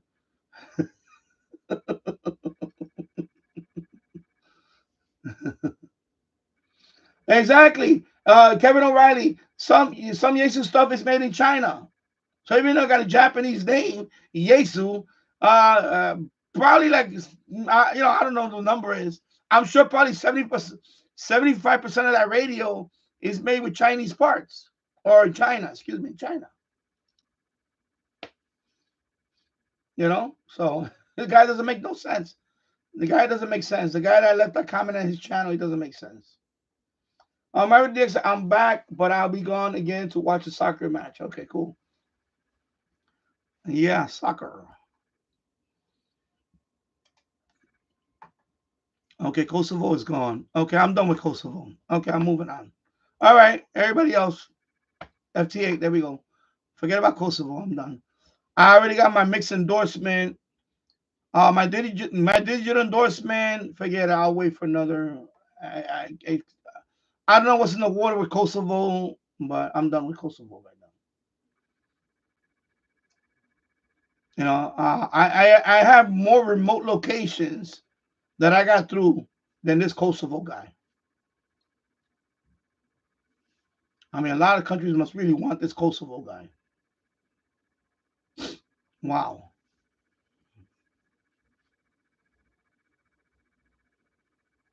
Yeah, exactly. But because that's what happened in his channel. Somebody wrote that he doesn't buy Chinese radios. Everything is made in China. Your iPhone is a lot of it is made in China, if not most of it, if not all of it. I have a Samsung, Korean company, right? Samsung is from Korea, from South Korea. Of course, a lot of the parts in here are made in China. So the guy makes no sense.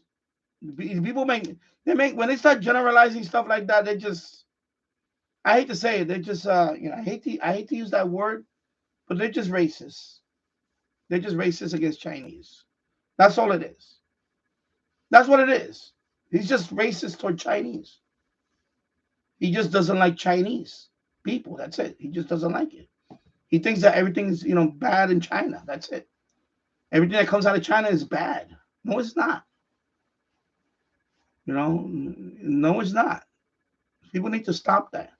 So everything is every electronic. My Logitech webcam. A lot of it is made in China. A lot of the parts are probably made in China. I don't know who makes the final assembly for these webcams. There you go. Exactly. Nintendo, one of the most successful Japanese companies, has their consoles manufactured, guess where? In China. Nintendo. There you go. Nintendo. Exactly. Kevin O'Reilly, I have a Yaesu FT M300 VHF UHF radio for my car. It says made in China on the box. Yeah, exactly. It's a Yaesu radio, but it's made in China. So the guy he just makes no sense. He makes zero sense. He's just let's just be honest. The guy's a racist. The guy just hates China. That's all it is. You know that. That's what it is. He's probably, everything Chinese gotta go. Come on. That's like the people that want to ban TikTok. Come on, stop that. I use TikTok. It's just I have TikTok. I don't have a problem with TikTok. It's not for everybody. Like I don't think it's good for kids because of the algorithm. There's things that will pop up there that believe me, there's things that pop up on TikTok that you don't want your kids to see. So they don't have a TikTok for kids yet. And I think that's the next thing they're gonna have to do. Like for TikTok, for example, they're gonna have to make TikTok for kids. And because right now TikTok is the wild wild west right now, and that's why people like it. You gotta understand that. That's why most people like TikTok because of that. It's just the wild wild west. It's what YouTube was a long time ago, but now YouTube really, now YouTube has YouTube Kids, and YouTube now, for example, if there's certain words that you put on the description, you'll be over 18. Or if you put certain words, you'll be in your comments will be turned off because they, like for example, my product, not my product, my diecast collection channel. If I put the word toy in any of the descriptions, automatically the comments get closed because they assume that's for kids only. So I don't put the word toy in my description or in my seriously, or in my keywords. I don't put the word toy, even though diecast cars are toys. If I put toys, I really limit my audience. My audience, half of my audience on YouTube search is gone because they want to find my videos on the search because it's considered a kid video. if I put the word toy. Seriously. So I don't put the word toy. Yeah, I would attract more kids to the channel for the diecast collection channel. But my channel is not really, kids do watch it. There's kids that are smart enough to, they know, oh, this diecast. And the guy talking, he's a lot older than, you know, like I do get, in that channel, I do get kids watching because it is a, you know, kid-friendly channel. Because I talk about diecast planes and diecast cars. And so they're toys. But they're not really toys, they're really models. Like especially the diecast planes, those are models. They're more for display. Kids can play with it, and of course, kids will destroy it. And that's why I don't put the word. So you got to be careful with that. So of course, in TikTok, is everything goes. So and they want to blame because it's coming from China. No, it's ridiculous. Mario DX, so on my gaming channel, most viewed videos are a game made in China, and indeed, it is a very good game. Oh, okay, I didn't know that. It's just most likely. See, that comment was most likely an American like me. Well, not like me. I mean, he's probably an American. Definitely racist. He doesn't like Chinese people. That's what it is. That's what it stems from. When you start putting out all Chinese, I hate Chinese radios or whatever, or everything made in China, he's just racist. He's racist. Come on, he's racist. That's just racist. And I hate to throw that. I really hate to throw that word around, but in this case, there's an underlying issue with it. He just doesn't like, or any foreign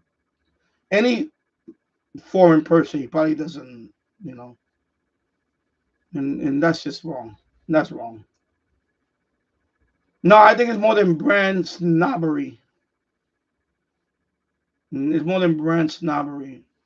I think it's a deep-rooted issue with. He's probably the type of person that he thinks he knows it all. Like in real life, here you go. I'm gonna put on a psychology hat. Let me get my pen and paper out. Therapy guy. Yeah, this guy's the type of guy that probably goes into the party. He's not the life of the party. When people talk to him, he probably says, "Yeah, I'm an engineer. I'm an engineer." And the women probably go to him like this, "Oh God, he's one of these guys." Very condescending tone. Probably have a very condescending tone to everything. He probably tries to correct every little thing in every walk of life. He probably goes into a chat room, tries to correct people's grammar,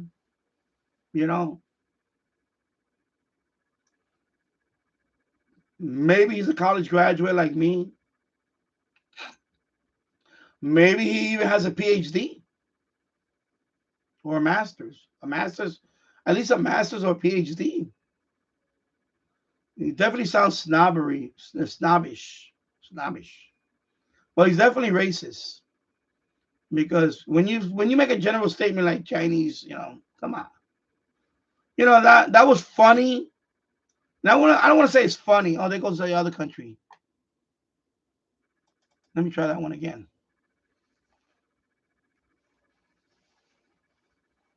Kota Emelija. Kosovo is back, but I'm done with Kosovo. Forget about Kosovo. Okay, soccer starting. We'll be back later if still on. Okay. Yeah, right now I've been on for 1 hour and 34 minutes. Yeah, I just had to come on today because it's cold. It's 17 degrees Fahrenheit or -7. It's around -7 here in Yonkers, New York. -7. So yeah, so let me anyway, after the live stream, I'm gonna put Kevin O'Reilly's link to his channel in the description. So check out Kevin O'Reilly. I'm gonna put hamradio DX's link in the description. If you want to see more, his videos, he has awesome videos too. So, you're welcome, bro. And thank you for your videos. Thank you for your videos, especially the ones that help me out with the handhelds. Because I learned I have no problem with giving credit where credit is due. I learned handhelds from this man right here, Kevin O'Reilly. So check out his channel. He's an awesome channel. And thank you, Kevin. And we spoke on Talk Group 91 a few months ago. I remember that. Yeah. Exactly. We can learn from each other. That's what it's all about. Exactly. That's what it's all about. I learned a lot from you guys. Mario DX, I learned from him. I learned from a lot of people.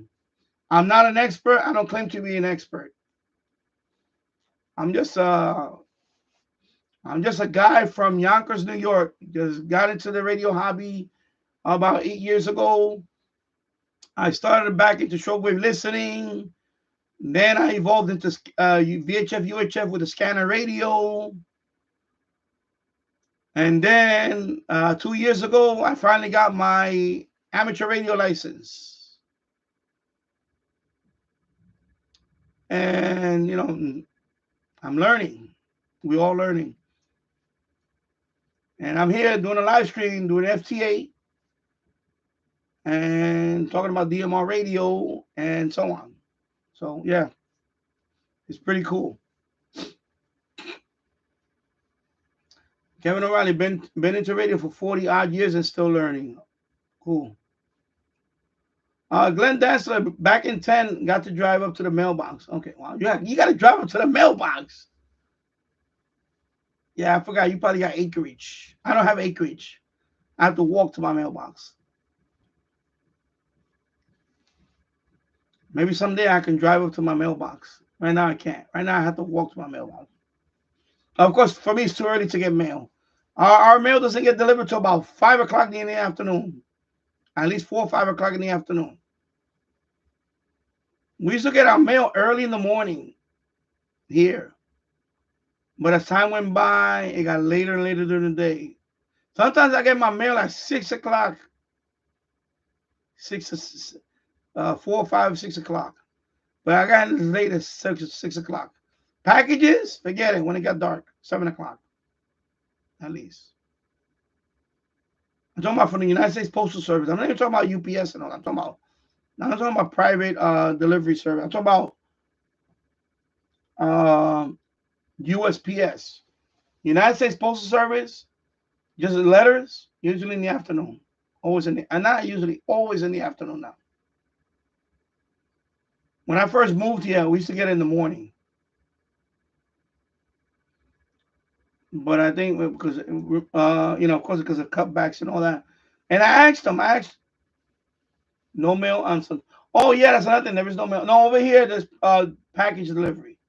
Only package delivery on Sunday for the U.S. Postal Service. They do deliver. They just did that. They started doing that about a year ago. I think it's a year ago.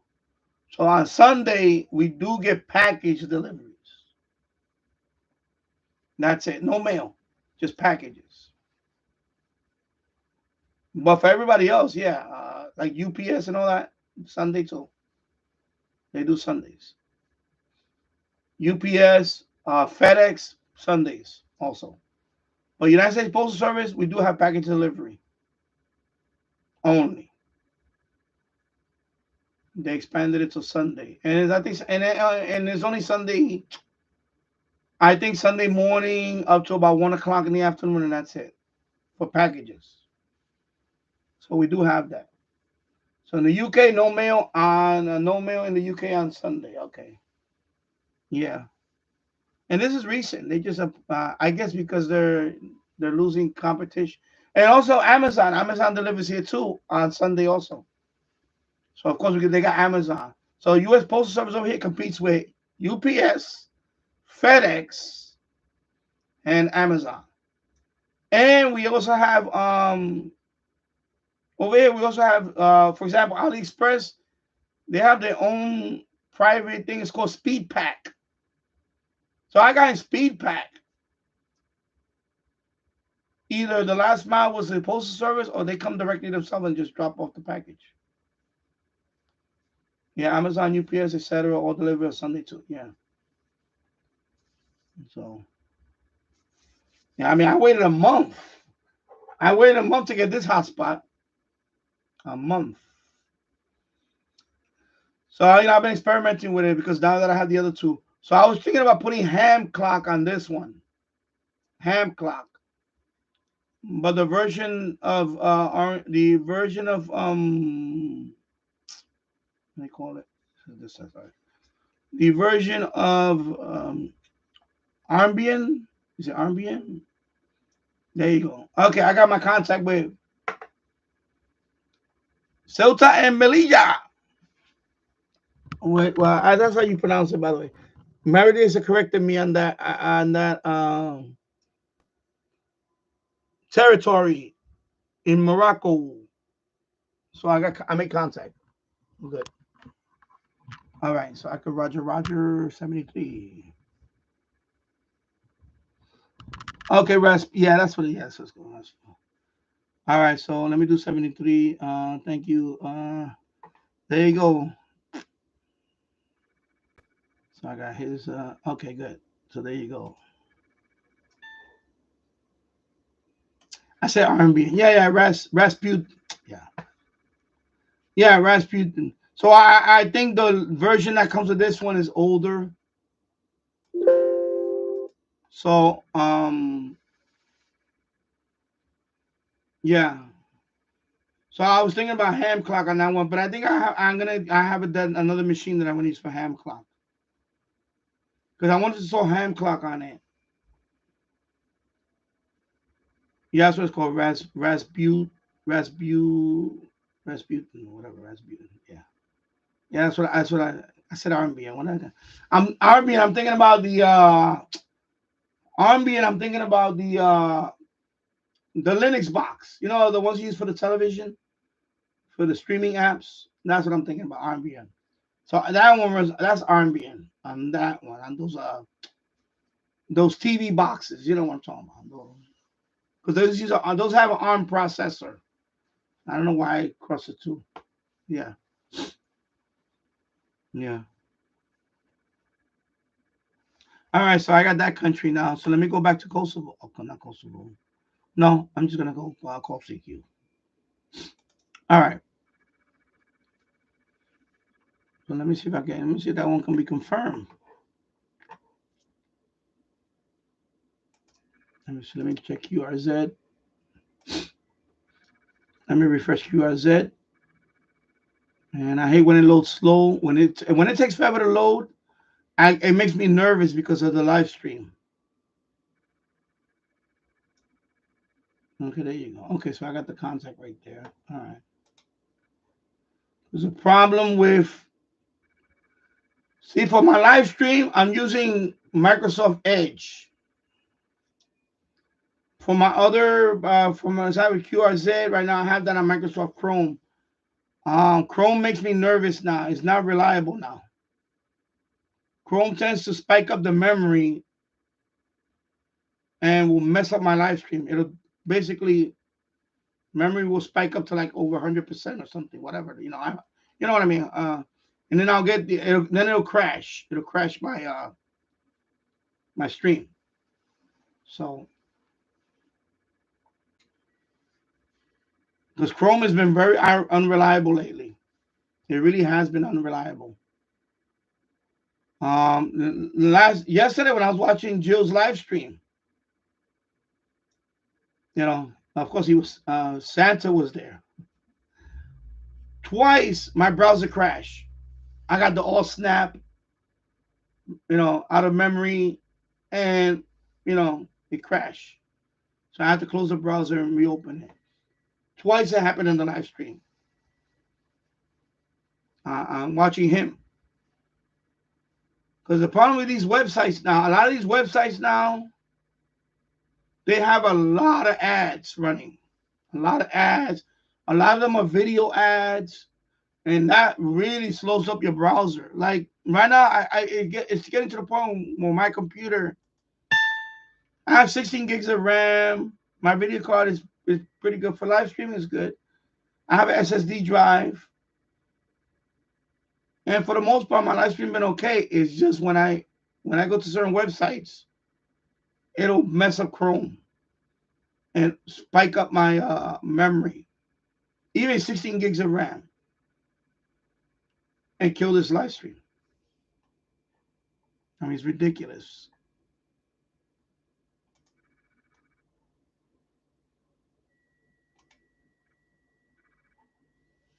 Yeah. All right. So I'm in another contact, and he is Kosovo again.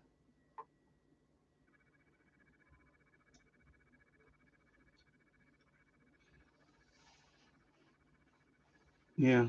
So right now I'm approaching 2 hours right now. So I'm streaming right now because pretty much you know, anybody want to cover anything else here, and then after that I'm not. I probably next time I'll probably be on will be Christmas Day. Most likely I probably will be on, but I have the live chat. I have the super chat there. I'm trying to get 10 people to contribute. But I'm pretty much gonna do the. I think I'm gonna do the live stream anyway on Christmas Day. So I have to bring down a couple of radios from the board to put it in the boiler room. I'm probably gonna connect it with the MFJ T86 loop, and then we'll be tuning the band. Yeah. Well, I'm not gonna be cooking. She cooks. I don't. That's one thing I don't have to do. And my wife is a good cook, so she cooks. And we're not entertaining anybody this year, so it's just my wife and my son and my brother. My brother. Joint effort, yeah. Oh, okay. I think I will be cooking most of the Christmas Day. Yeah. Well, over here, for example, like let me see. Because my wife is a vegetarian, but I'm the meat eater and my son. So she makes we eat pork shoulder, roast pork shoulder. My son wants a ham, so it's probably gonna be a pork shoulder and a ham. And then I'm Puerto Rican, so my wife and my son loves it.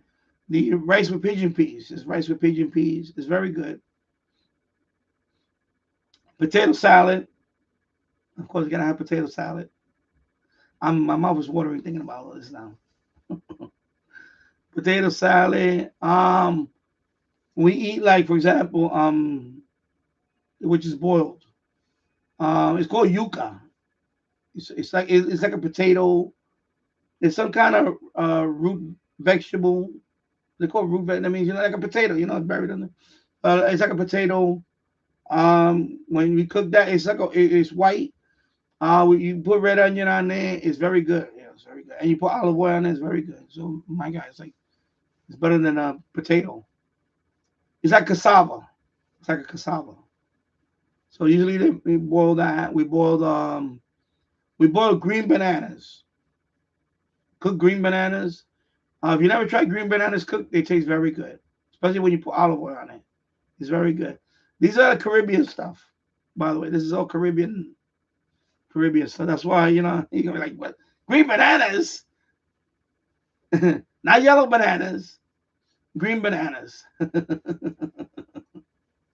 So it's not traditional for everybody else. It's traditional in Puerto Rico. So that's what she makes for me. So, and I appreciate that. But my wife is a Hindu. She's born in Suriname, so she's Indian descent in terms of Hindu. So she cooks her dishes too, which I love. I love the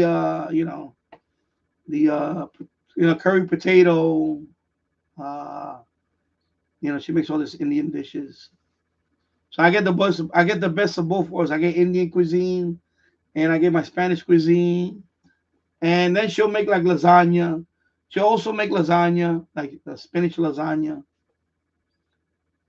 for vegetarian spinach lasagna, uh, baked macaroni and cheese. Yeah, worldwide, exactly. A little bit of everything, you know. Yeah, I'm getting hungry too. Traditional Christmas rolls, turkey, roast potatoes. Yeah, roast potatoes. Lots of vegetables. Worldwide food. Yeah. Cream spinach. Maybe she'll make some cream spinach. I mean, usually that's the day before. She'll do some of it the day before, and trust me, I tried to help her. She does not want me to help her. She says, "No, no, no, you're in my way." I actually get in her way in the kitchen. So as much as I want to help her, the only thing I help her out with is the cleaning. I wind up doing all the pots and pans and all that. I do the cleaning. Basically, that's what I do, which I don't mind. Yeah, better stay with the radios. Yeah, but I do the cleaning. That's what I do. So after she's done with all those pots and pans and all that, I clean that. I'll do the dishes. I'll do the dishes. I'll clean all the. Of course, I prepare the table. I do all the other stuff. Prepare the table. Get everything ready. Make sure everything is clean. All the serving, everything's clean. Everything, For example, like also like for example, she needs the blender. I gotta have everything ready for her. The blender, the food processor, nice and clean, ready for her. So I do all the other, what they call ancillary, whatever you call it, all the other stuff. She just focuses on cooking. I do everything else. So that's the joint effort on my part.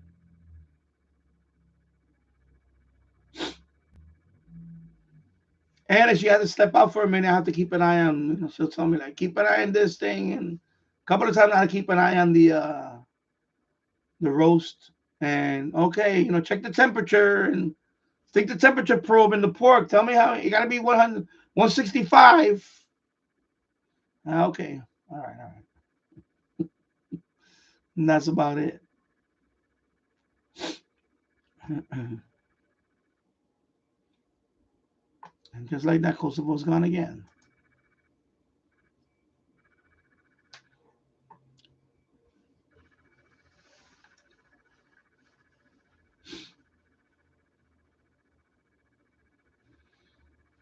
You better stay with the radios, yeah.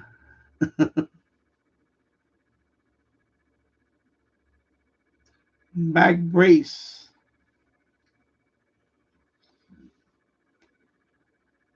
I understand back brace and S.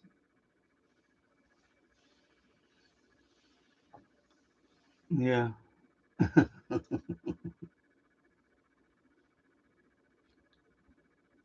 Oh, back. Okay, just say okay.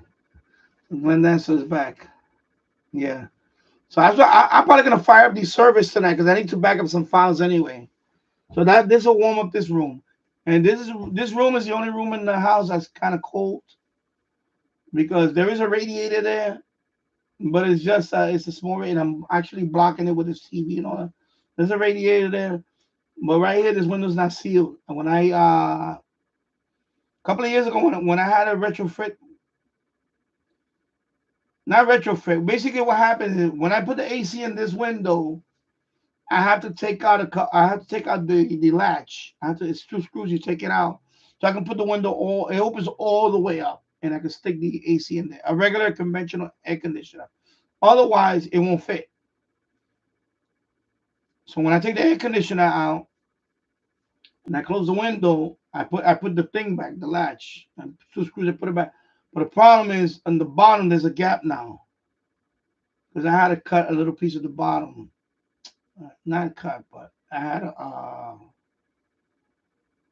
You know what happened? I had to put a strip there one time, and anyway, there's a little gap, so I gotta seal that. So right now I'm getting a lot. I'm still getting draft from this window, so that's why this room is a little chilly now. It only gets this chilly when the temperature goes down below freezing. But otherwise, this room is comfortable. So right now it's 17 degrees outside, or -9, give or take. Is it -9? No, not -9. I think it's -7. -7. My conversion is not that good right now. I think it's minus. Anyway, -7. It's still cold. It is cold. So that's when this room really feels a little cold. So right now in this room, it's probably about 65, maybe 64, around there. It's kind of a little chilly. Maybe even a little bit.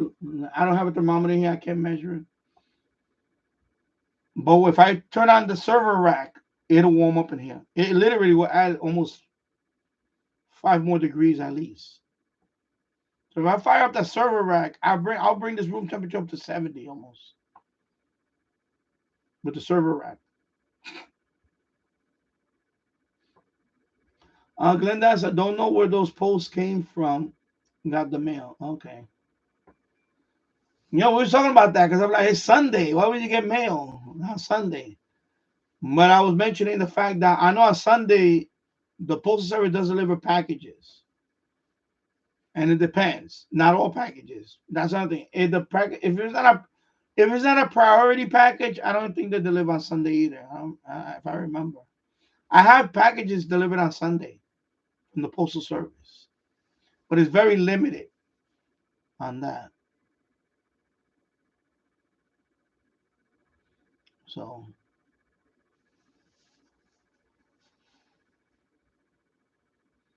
let me see. I need to clear this stuff out before I run the server. I got all this crap here. I need to run this server rack here. Let me put the camera on. I need to back up some files, so I'll do it tonight. I gotta clear this up. So I got the server rack here. I got a couple of servers here. I know it's a little dark in here. Turn on the light and show you. You see? I was bringing stuff from upstairs down here, and so the server rack. So down there, of course, this whole pile is covered. I have my own basically network attached storage that I made. It's an old Dell Power Edge 2950 computer. Is that one is 32 gigs of RAM. 8 terabytes. No, not 8 terabytes.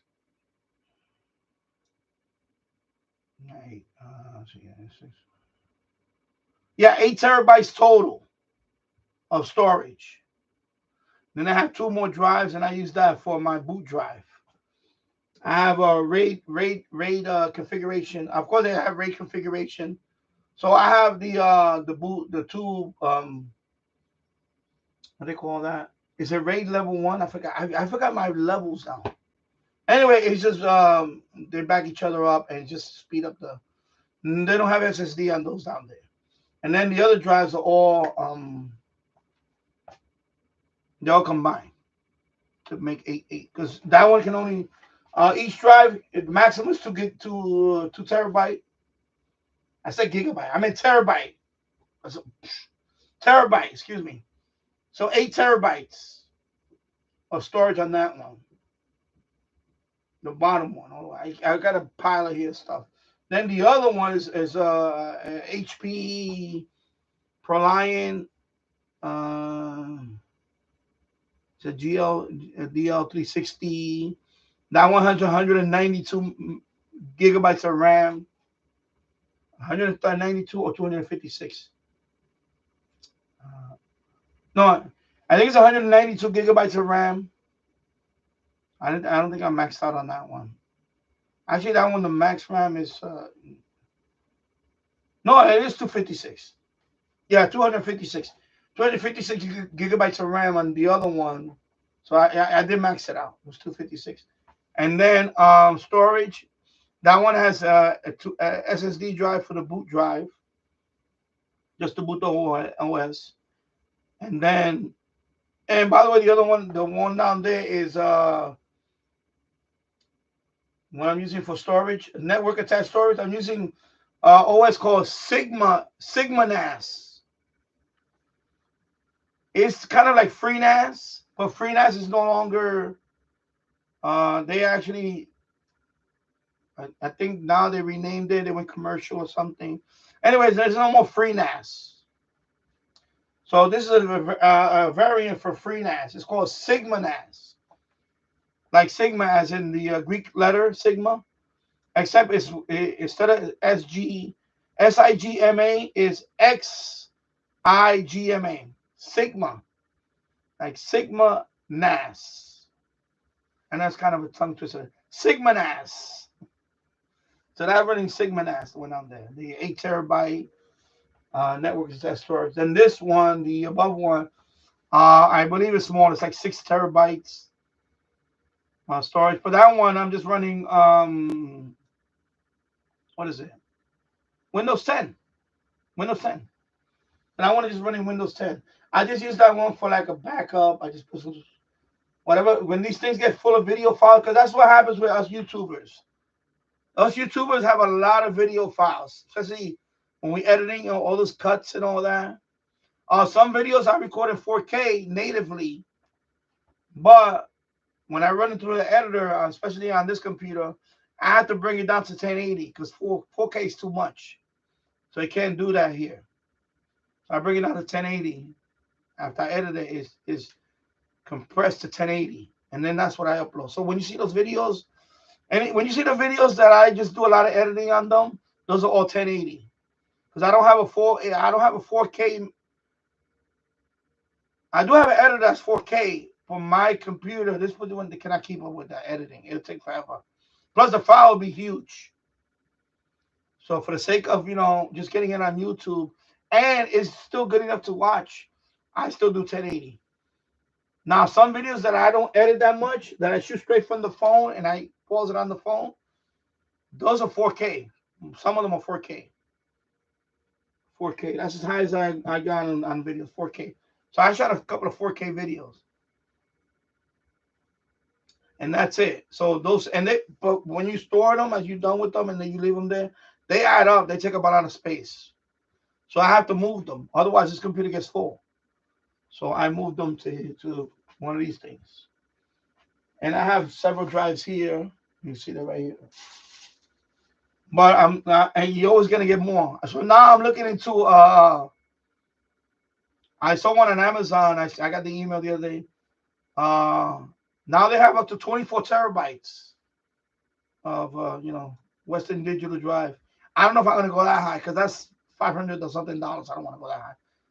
But I could use a 12 terabyte. Just throw stuff in there. At some point, eventually I want to build another one. But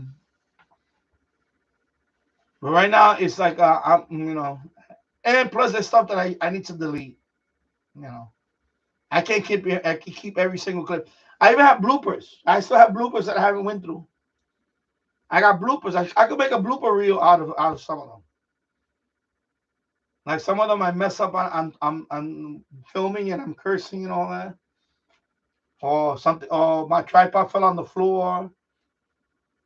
Or I stubbed my toe on something. I got bloopers like that. I got bloopers that I don't want to be a spoiler. I got bloopers that my belly hit the tripod. And I'm like, what the hell? And the tripod is moving. But my belly got in the way. For example, this is a broomstick, but for example, I'm filming, right? And the camera's facing the table. And because of my freaking belly, what the hell? But I actually said worse. Like F-bomb and all that. Because of my belly. Because I gotta lose this belly, man. It's messing up my shots. So I got blooper cuts and all that.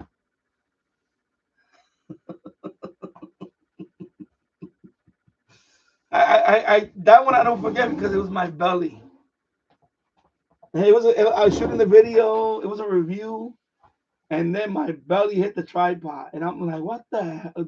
This cannot be happening to me. Is my belly that far out now that it's in the tripod?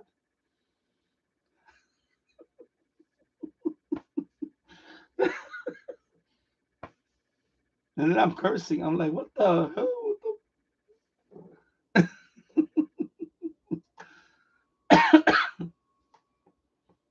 Okay, I'm just gonna do CQ. I'm done with this. Nobody, every country that I'm trying to contact with, they just don't. It's too busy. The queues are too long today because everybody's on today. In 10 meters, let me show you. Let me see.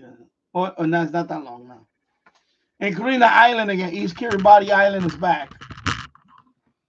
So East Kiribati Island is right there. Okay, this. I really need this. Okay, I'm gonna put it right there so you can. If you can focus a little bit more. Anyway, East Kiribati Island is there. That's right there. There you go.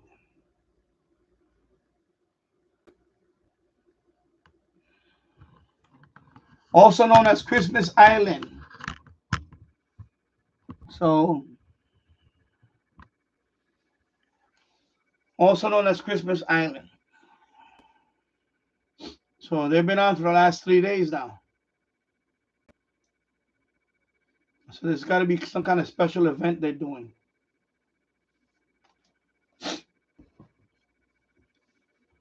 So I already made contact with them. I just haven't had to confirm yet. I guess they'll confirm probably probably when they're done with their whole. I think they're gonna be on the way. Let me see. Actually, let me check. I could check that actually. I was reading their QRZ about that. Let me see. Oh, I have to go to their logbook. Let me go to my logbook.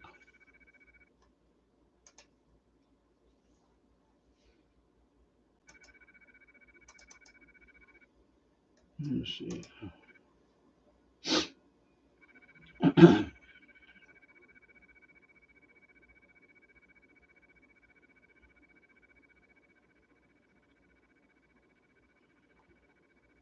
They're also going to be on FT4. Okay, FT4.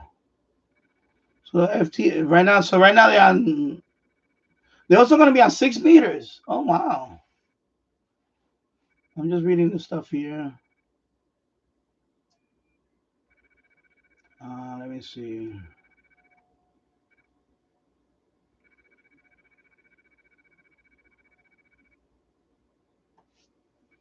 Log of the world will be okay. What I want to see this up on.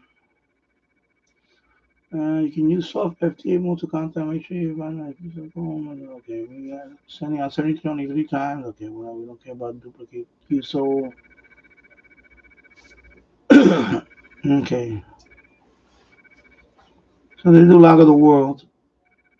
So I have to wait for that. So they add me to log of the world. And then once I do the sync, then so for those of you not know what log of the world is, when you're an operator, amateur operator, and you want to log your contacts, that is considered the standard. Is run by the ARRL. They have what they call a log of the world, LOTW. So for example, I use QRZ, right? QRZ.com. They have their own log. Because Tasso's here, I'm trying to explain to anybody that's looking to get in their amateur license. So since Tasso's here listening. So when you get your license and you start making contacts, you want to log your contacts. So for me, the easiest one is log of the world. For me, the easiest one is QRZ. So when you get your license, as a matter of fact, before you get your license, I had a QRZ account because I signed up as a shortwave listener. So, shortwave listener, you get your own shortwave call sign. So I use that for shortwave listening. And in there, I use the practice test. It's free. and QRZ. You can practice all you want on that. There's a lot of places where you can take the test. You can practice the test. So you don't need QRZ for that only. Now, once you get your license, once you pass the test, and you list it on the FCC website, and I'm talking about United States now. In other words, once you get your license, once you pass your test, you get your license, you have your license, but you get your call sign. And when you get your call sign, that means you're listed on the FCC. Then you can sign up for QRZ for a ham account. When you log into your ham account, they have you could enable the logbook. And in that logbook, you can log all your stuff. Like I do FT8 contact. In the beginning, I used to log them manually. I used to go to the QRZ. I would go to their call sign, click on log this contact, and I would put them in there. Now it's automated because now I'm using Grid Tracker, and I save the username password in here. So it does it automatically now with one click. But before, I would go in there and log in, and you see me do it a bunch of times live. If it's FTA,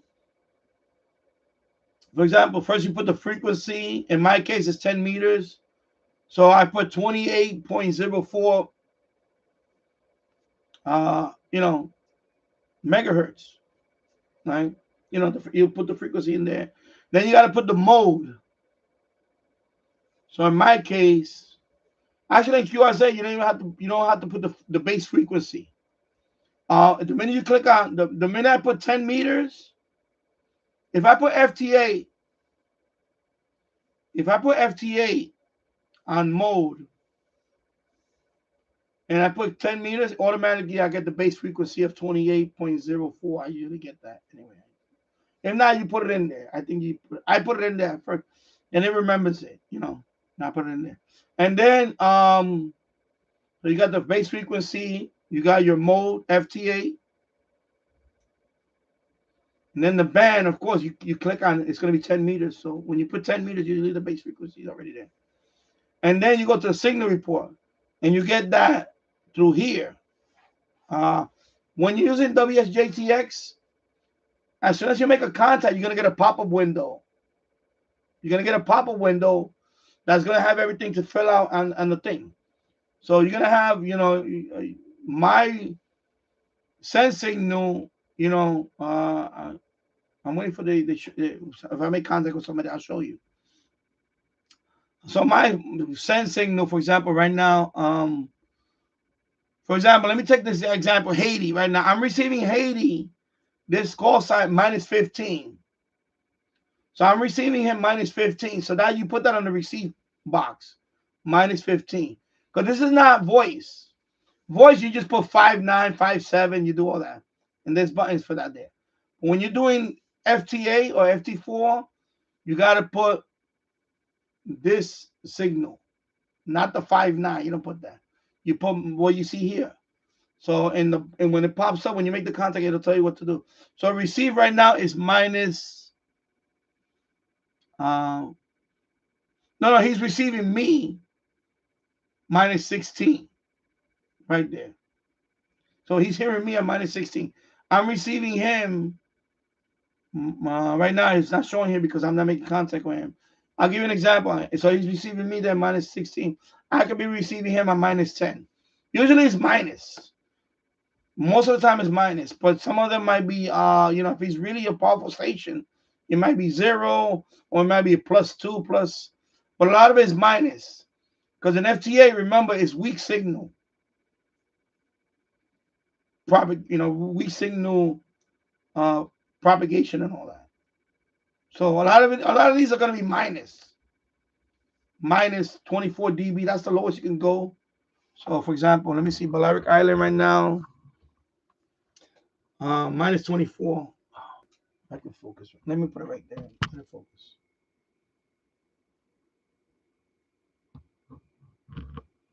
So FT8, when you log in FT8 contacts, you're using, the ones for right here. You don't put 59. That's for only when you're doing voice. Okay? Most likely like minus something, or, if it's really powerful, you might get like plus, I rarely get a +20. That means the guy's pumping out like 1,000 watts. Like I got in like plus 20. But that's rarely. That's some station that's like, I had a couple of, like, one was in Texas, and I saw 20, positive 20. That means the guy is pumping out like 1,000 freaking watts for FT8. It was a ridiculous amount. And he just coming in, boom, that's it. But a lot of them is going to be minus 20, minus 10, minus 5, whatever, like that, because 20 watts, 100, even if you're running 100 watts, it's gonna be minus something. It's not gonna be like. So when you log it in on QRZ, you see the signal. There's a 5959 there. Don't click on that. Put in input there, and that's it. And then you log the contact. All right, take care, Kevin O'Reilly. You gotta go and prepare some food now. Cheers, all, and Merry Christmas. And Merry Christmas to you, my friend. Have a happy New Year. And God bless you and your family, my friend. And check out his channel. I'm gonna put his channel link on the description at the end of the live stream. I will put his so check out Kevin O'Reilly. Great channel. The man helped me immensely with all these radios. He is a wealth of knowledge when it comes to these handhelds. I learned from him. He's the so thank you, Kevin O'Reilly, for joining for being in the chat. And I hope to see you soon. Take care, my friend. Yeah, so that's what you do, Tasso, and anybody, use QRZ first. Get familiar with QRZ, and then I don't have logging software locally. I don't need to do that because with QRZ, especially when you have a premium account, I can back up the ADIF file. That's the file to have all your logs in. WSJTX has their own ADIF file, but that's just for these contacts. My main ADIF file is in Log of the World right now. That's for the voice contacts, for every contact, even DMR contacts are in there, everything, That one I back up through QRZ, and then sometimes I put it here. So my backups are in the cloud. So that's why I don't have a local logging software. I really don't need it. I thought about getting local logging software, but honestly, I don't need it because I've been doing this for 2 years now, and I use Log of the World. They have a copy of my ADIF there. Even Club Log, I send one to them. I send one to QRZ, not QRZ, excuse me, HRD. Ham Radio Deluxe Log. They have a copy of mine. So my ADIF is out there. So even if I have a catastrophic event, my computer crashes, I still have my ADI. I call it ADI file. It's already in QRZ, the latest one, and so on. So I'm good with that. So that's why I don't have a logging software on my computer. I don't need it. I use Grid Tracker for when I do FT4 FT8. And Grid Tracker as soon as I make the contact here, click on OK, it sends it out to all of them. It sends it out to Club Log, HRD Log, TQSL is Log of the World, and QRZ. And I think there's one more that I probably might have missed. But so that's the first thing you do is when you get your ham radio, or amateur radio license, excuse me, and you start making contact, is open an account at least with QRZ. And you should use QRZ. A lot of people do use QRZ. I know some people don't use QRZ for whatever reason. Some people just don't like them or whatever reason. And I have Log of the World too. I use them both. And I actually, both of them sync. I have QRZ sync to Log of the World. So I can get, if I'm confirmed on Log of the World and I do the QRZ sync, on QRZ you get credit for Log of the World confirmations. So that's another thing. Because a lot of people use QRZ and they don't know that on Log of the World, because that is considered the de facto standard in terms of awarding certificates. When people want to show up the certificates, They want to show off the log of the world certificates. That's like the supposedly the de facto standard for. But in my case, I don't care for the certificates. I only use them to confirm contacts on QRZ and back and forth. Because I recognize that a lot of people don't use QRZ. Some people just are log of the world exclusive and so on. So that's why you gotta have an open mind too. If you want to make a lot of content, you want to get confirmed, you can't have a bias toward one. Like I heard, like when I first signed up with QRZ, I heard that there was a time that QRZ, there was a boycott on QRZ because I believe that when the conflict started in Ukraine, that QRZ was banning Russian operators from QRZ, which is stupid.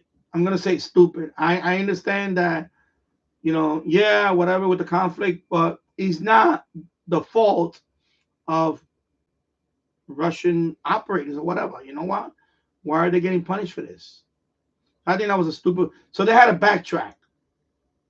So they backed off because people started boycotting them, and I think that's what's happening. I think that's what happened when by the time I signed up to QRZ, I noticed that a lot of, not a lot, but I noticed that some of the Russian operators didn't even have their log anymore on QRZ. They just had a basic account. And that's it.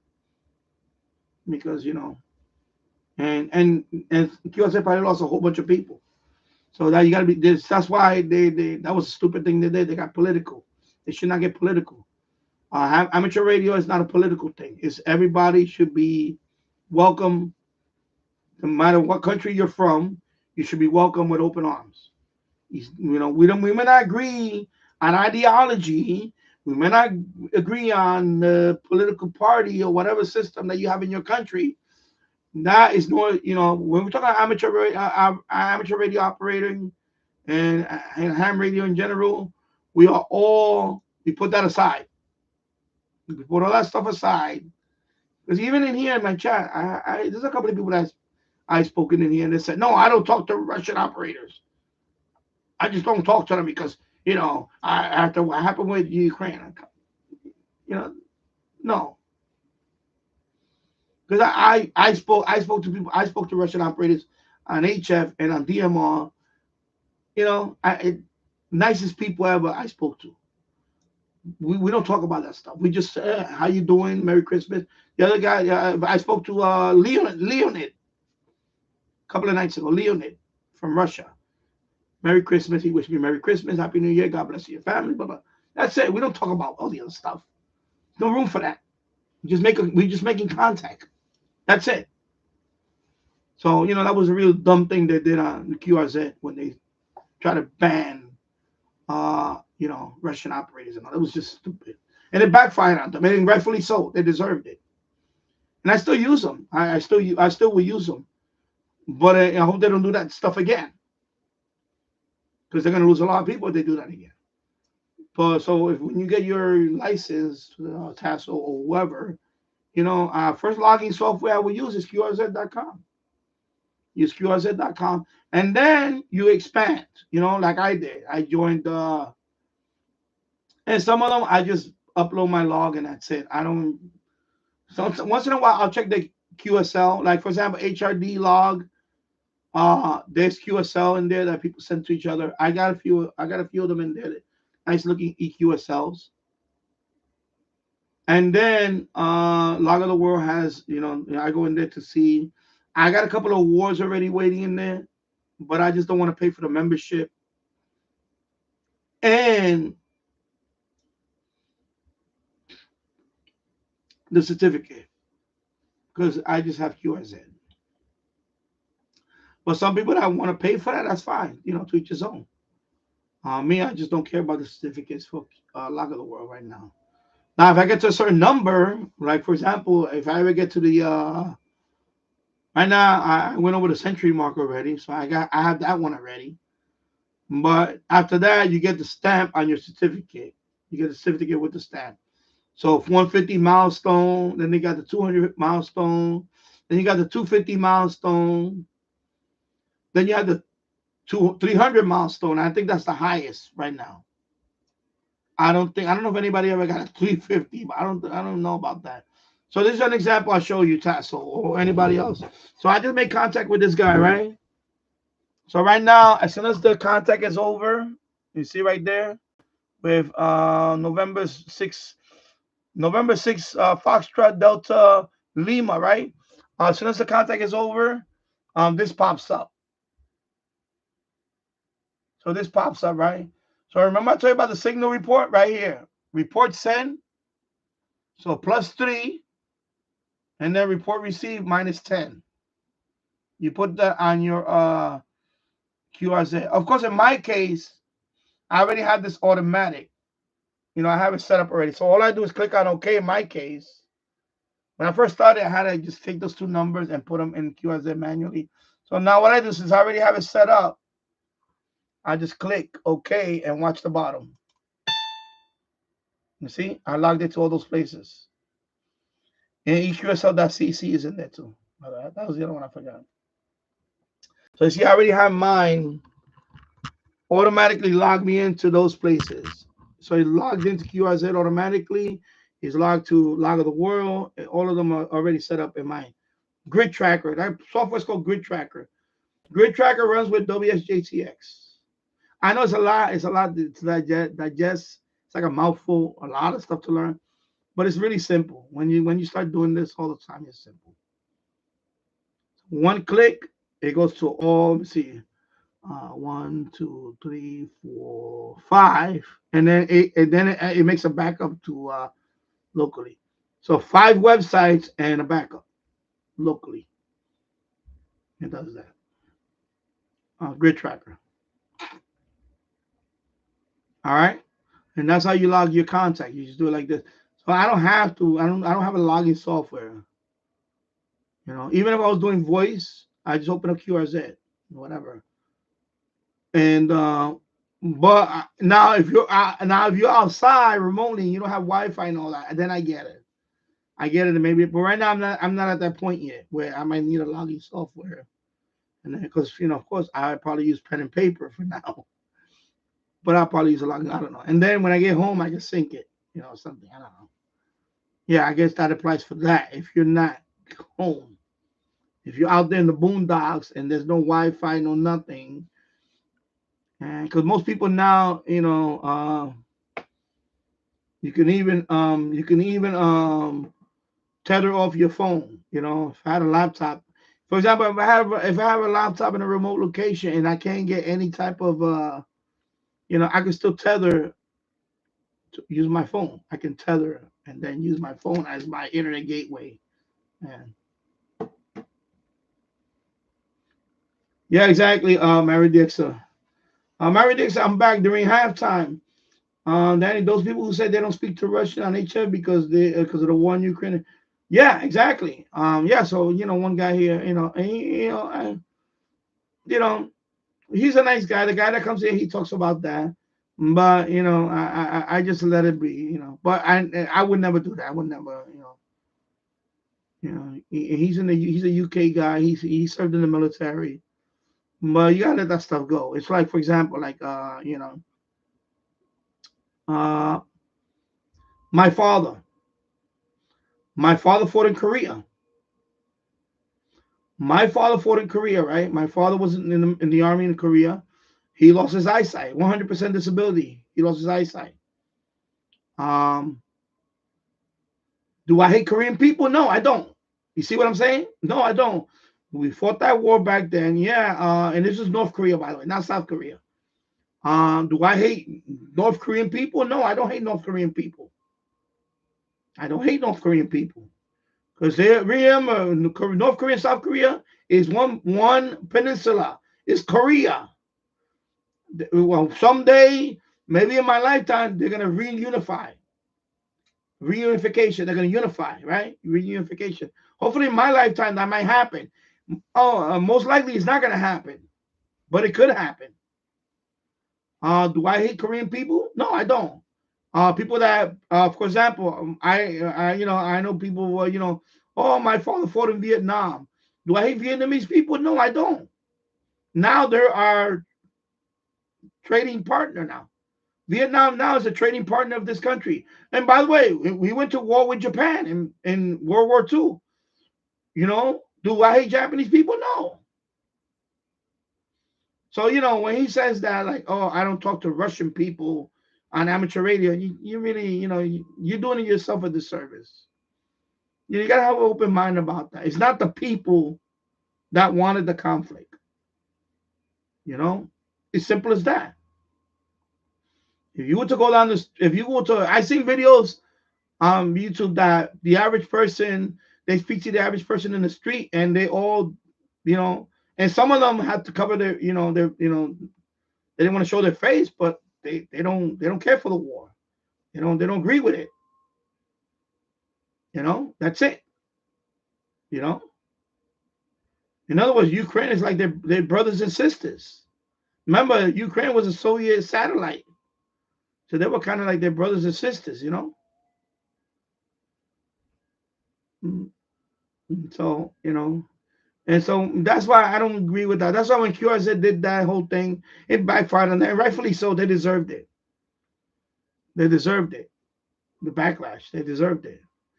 Because a lot of people ran to QRZ CQ because of that. You know, and I have that account too, QRZ CQ. I upload my log there too once in a while, just to have a backup there too. So yeah, exactly. So yeah, they are dinosaurs. Mary DX, I have spoken and known Russians personally. They are the nicest. Exactly. I when I worked at Kawasaki at the train yard here in the Bronx, there was one guy. He was an MTA guy. He was the coolest guy. He used to always come over and talk to me and hang out with me. He was Russian. He was Russian. And we would talk. And he was trying to get me into the MTA. He kept telling me, oh, he was trying to he would have vouched for me if I needed a reference. He was the nicest guy, the coolest guy. And he said, no, I like, and because he travels to the Caribbean a lot. So he said, oh, I know, I love the Spanish. I love Spanish people. He said, and especially the ladies, the senoritas. Because he's been like to the Dominican Republic. He's traveled to like Cuba, Dominican Republic, Puerto Rico. So he says, I love the Spanish ladies, the Latinas. He was the coolest guy ever. So me and him used to talk, while we was in the rail yard. He was the nicest guy. He was one of the coolest guy ever. He's Russian. Russian, coolest guy. So, people don't understand that, Yeah, it's one of my law countries too. It's up there. It's with Germany. Germany and Russia is up there. They're one of my most law countries. Russia and Germany. I know Germany's a lot. Spain is a lot. Russia's up there. Yeah, Russia's up there too. Yeah, so I have spoken and known Russian people personally. They are very nice people. Not all anti-Ukraine warmongers. Yeah, exactly. They're not. You know, like for example, I'll give you the opposite. I'll give you the opposite. When I used to work at a tech company in Manhattan, our receptionist was from Ukraine. She was from the Ukraine. Very lovely lady. Very lovely lady indeed. And she was nice to me. The first mistake I made was I asked her if she was Russian. And her eyes got big. She said, "What? I'm not Russian. I'm Ukrainian. And don't ever call me Russian." I was like, "Okay, I'm sorry. Ukraine. I get it." She's like, "Yeah, don't ever confuse me. I'm not Russian. I'm Ukraine. I'm from the Ukraine. Yeah, I'm from the Ukraine." She said like that. She said, "I'm Ukrainian. I'm the Ukraine. Don't ever mistake me as a Russian." I was like, "I'm sorry." She literally was going to rip my head off. And she does that to everybody. When somebody says, "Oh yeah, is she Russian?" She'll look at you like, "Don't call me." She actually gets offended. She got mad. She got offended, like really, like she said. I'm like, I can't tell if you're talking, because she was talking to, I guess she was talking to somebody on the phone, and it sounded Russian. So before I got to know her, like I think that was the first day or second day, and then we finally spoke, and then I said, "Oh, you from Russia?" She said, "No, I'm not from Russia. No, I'm from the Ukraine. I'm from what is it? What part was she from?" At that time, she was like, "No, no, I'm from Odessa. No, no, oh no, I'm not Russian." And she really let me know. She let me know that day that she was not Russian. She let me know. I'll leave it at that. And I said, okay. So that's the reaction I got from Ukraine, a Ukraine person from Ukraine. She almost ripped my head off. The ladies, me too. Yeah, yeah. The Russian guy used to be like, "Oh, I love the lady, the Spanish ladies, señoritas,"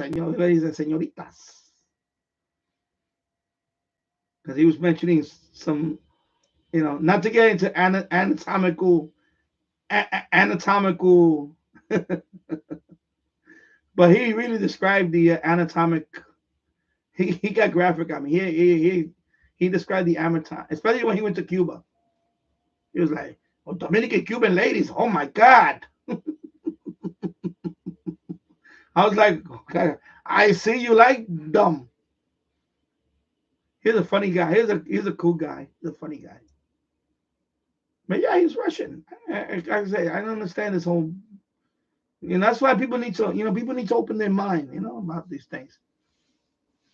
I know sometimes when I go on a tangent, I talk about certain things here, but that has to do with domestic issue here. It's not a race issue. It's not a. It's just. But I'm talking about, especially there's some things like, for example, amateur radio. You just gotta leave that stuff out. That's it. When I see this board, I'm not gonna say, "Oh, I'm not gonna make contact with this guy," because he's from this country, silly. Or voice contact. That's just silly.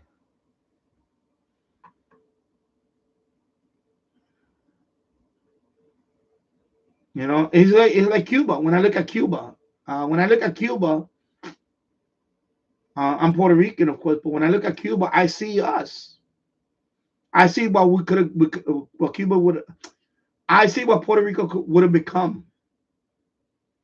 You know, like Puerto Rico is a commonwealth, a territory of the United States.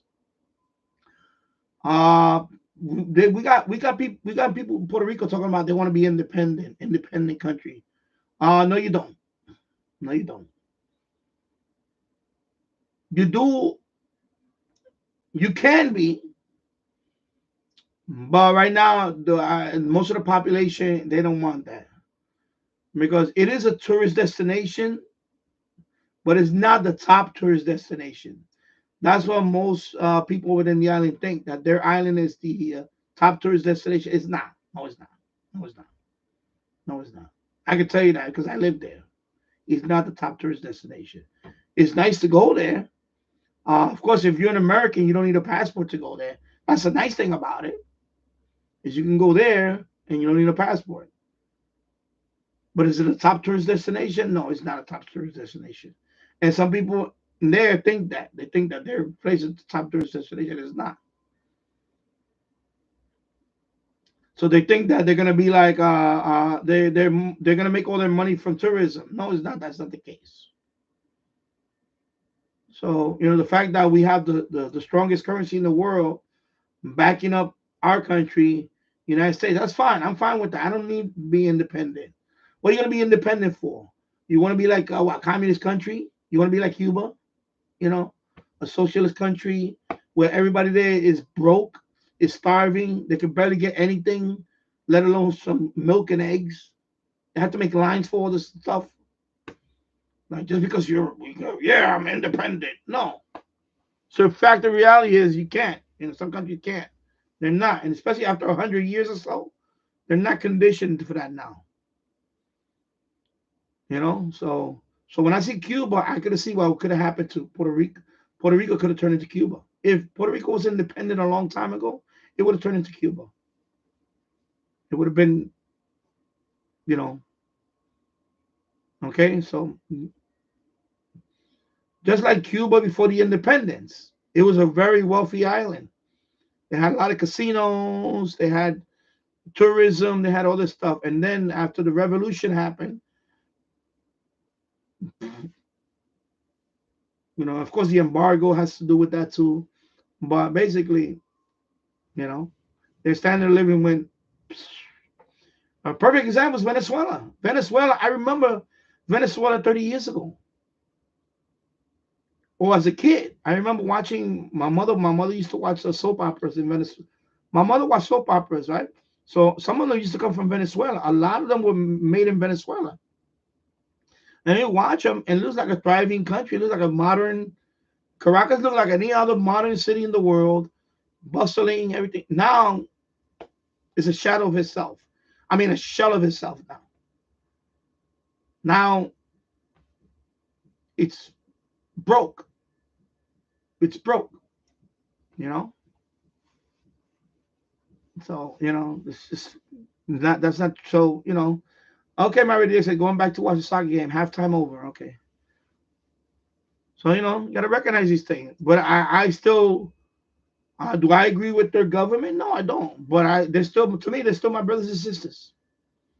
Like, especially Cuba is basically, Cuba, Puerto Rico is very close. We have very close parallel. So they're like my brothers and sisters, literally. Like we have family ties.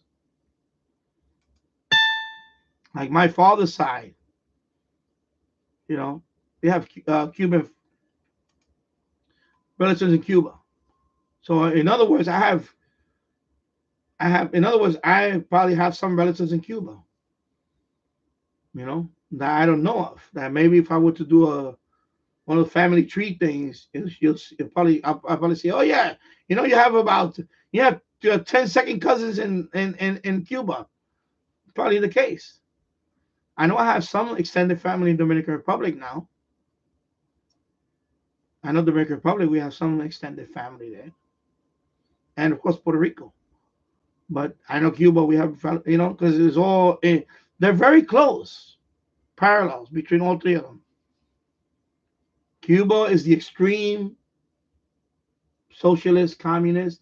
The Dominican Republic is in the middle, but they're a very tourist-friendly destination now.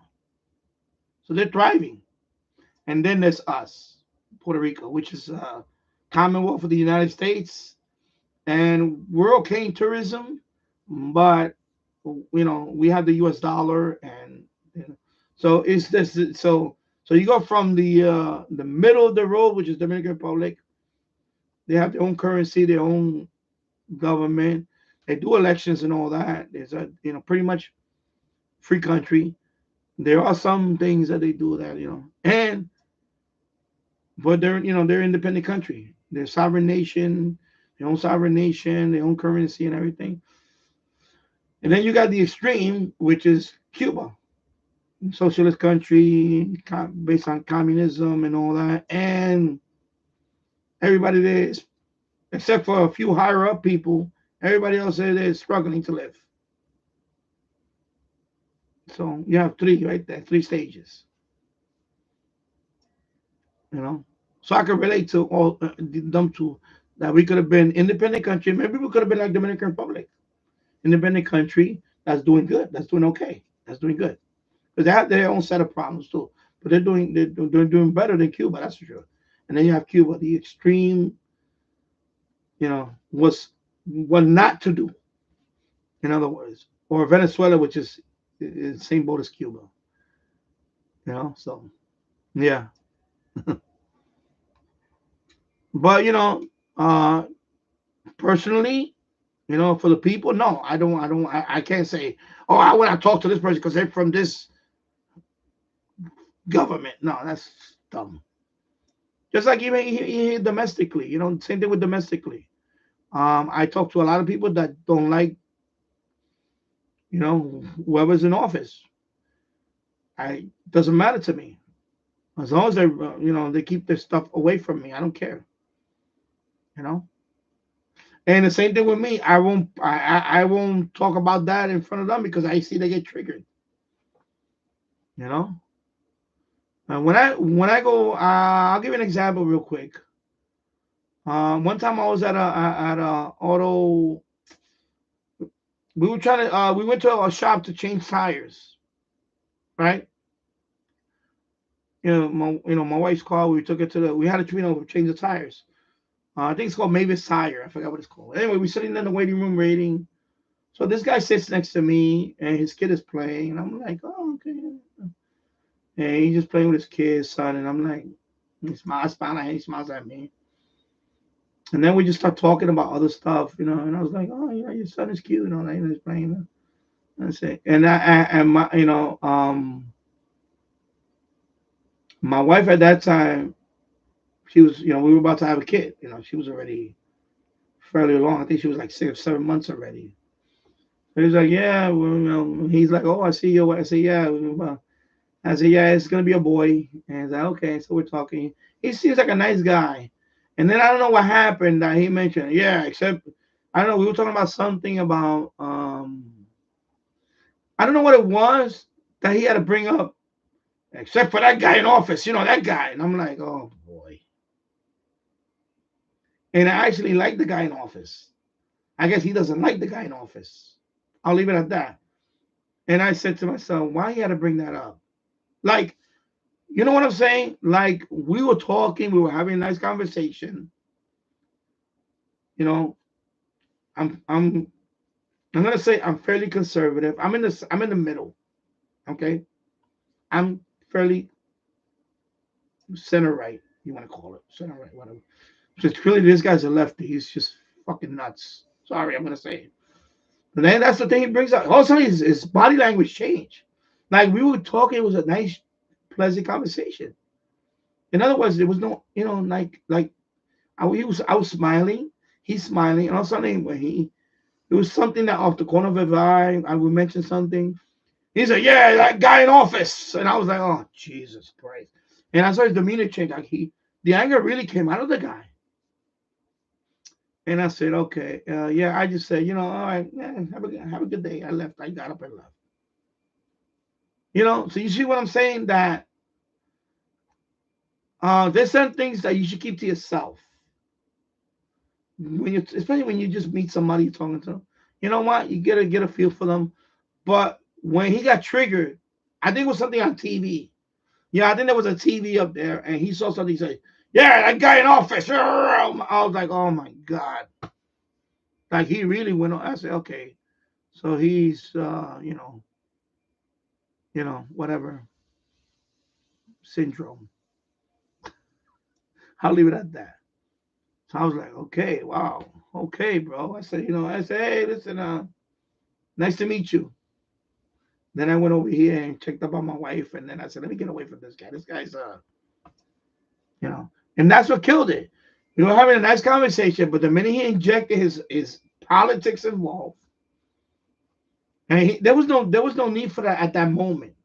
You know what I'm saying? Like that's what I'm trying to tell people that like yeah, I talk about it here because my channel. I don't care, it's my channel, but I'm not trying to win over the other side because the other side is the side that's intolerant. They're not tolerant. They're the opposite. And he's an example. We were talking. Well, he saw something on the screen that triggered him to the point where you could hear it. He actually, his body language changed. He said, yeah, that guy in office, except for that guy in office. I said, oh my God. So I said, yeah, I can't talk to him. Because if the minute I would have said, yeah, what's wrong with the guy in office? And then he would have argued with me. And I would have been wasting my time arguing with somebody over nothing.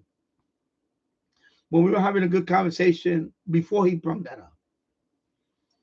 And that's the point. Like, for example, Christmas dinner. If I'm not going out for Christmas, but if I was going out for Christmas dinner, I'm not going to wear something that's going to bother people.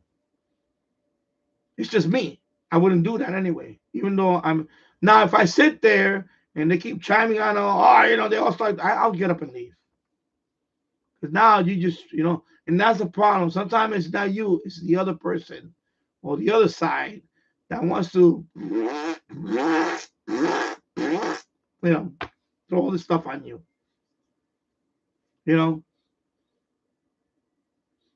Like Jill's chat room yesterday. There was one guy. I was about to. I went to confront him already because he says, because Jill's was talking about AM radio, about 620 AM radio. There's gonna be a DX some kind of test, DX test. And of course, I put a comment. I wrote right away, no, I can't do 620 because I have WSNR here. It's a very powerful station. And I tried it last night. Forget it. WSNR, not going to happen here. 620. So the guy writes, oh, I don't listen to AM anymore. Too many right-wingers. Sounded very angry. I just don't listen to AM band anymore. Too many right-wingers. That's what he wrote.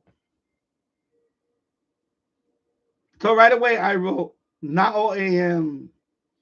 I hear more than that on AM station. But, that's his way of injecting his, you see what I'm saying? That was his way of injecting that I'm a lefty and I hate all you righties. That's it. That's what he was doing. You understand? So I right away, I didn't confront him about it. I just wrote, now I listen to AM. I have no problem with it. There's a lot of other stuff. And that's true. There is a lot of, is there quite a bit of that stuff? Not, there is there is quite a bit of it, but there's a lot of NPR stations. I'm sorry, NPR is pretty much lefty. I listen to NPR all the time, but it's lefty. But I listen to it because I want to hear their point of view. Now, if there's certain programming that sometimes they go a little crazy, yeah, and I'll just tune away from it. That's it. It's like CNN. I used to watch CNN a lot when they actually reported news. I used to love CNN, right? I used to love CNN. Like during the Gulf War, the original Gulf War, the first Gulf War, I used to watch CNN. That was my channel. That was my channel for Gulf War I. And even the second one, right? Operation Iraqi Freedom. I used to watch CNN and MSNBC. Do I watch them now? Hell no. First, I don't got cable no more. But there's no way I could watch that now. Do you see what I'm saying? I used to watch them back then when they actually reported news. You understand? Now, do I watch Fox News a lot? No, I don't. I don't watch Fox News a lot. I don't watch. To be honest with you, I don't watch much of it at all. I don't watch any of that stuff at all. Because I know Fox News is whatever too. They don't report. They're kind of the same now. They it's just I don't care for. I don't watch. If I want my news now, I just there's a few sites that I go to just to to verify certain things, and that's it. That's it. And I listen to whatever, news, like 1010 Wins. I'll listen to that. If I want to know about this, I actually listen to 1010 News because 1010 Wins, because that's one of the few places I could actually listen to that they report the news. So when this guy makes a stupid statement, a blanket statement like that, like, I don't watch AM band because a lot of right-wingers. You just trying to inject your politics in the chat. And then so I wrote that. So I was waiting for his comeback because I was gonna write. You still haven't gotten over the election yet. You need to get over it already. Get over the election already. There's people that are still crying about the election. I'm sorry. I had to live through 4 years. I had to live through 4 years of a fucking corpse in the White House. Because that's what he is. He's a fucking walking corpse. I'm gonna say it. I don't care. But I had to put up with that for 4 years. So, of course, the people spoke. And that's it. And he's going to do his thing in 4 years. And then in 4 more years from now, it's going to be somebody else. And that's it. Life goes on. So when you go into a chat room saying, I don't listen to AM band because they're right-wingers, you're just being an idiot. You're being an idiot. You just want to stir the pot. That's all it is. That's why he won't be on my chat, because I'll call him out on it. Not saying that he didn't call it out on it, but he's trying to I understand that's his channel, his business. But in my channel, you come on like that, you're gone. I'm gonna confront you, and if you give me the wrong answer, you're gone. That's it. I don't care, because you know what? That's nonsense. The AM band, the medium wave band here in the United States, there's more than right wingers. Yeah. So get off your Trump derangement syndrome, or your get off your whatever. Yeah, that's what it is. It's TDS. TDS. Right wingers. Like, people don't understand that. Like, like, you gotta be able to. You gotta go through every topic, every topic, everything that goes on in this country, and you gotta say it's not a right or left thing. It's a common sense thing. That's it. That's what I vote for. I vote for the common sense thing, not whether they're lefty or righty. Come on. So when this guy makes that statement, the AM band is full of right wingers, you're just being an idiot. I'm sorry, you're just being a fucking idiot. Straight up. Because I listen to NPR. There's some good stuff. I listen to NPR. Sometimes they have a documentary on NPR to talk about it. I listen to the BBC World Service. That's pretty lefty to me. BBC's pretty lefty to me. I listen to the BBC. I watch Sky News. They can get pretty lefty. I watch Sky News. Breaking news. Everything's breaking news. I watch Sky News. I don't have a problem with that. I watch, all the stuff. I got an app there that I watch all around the world.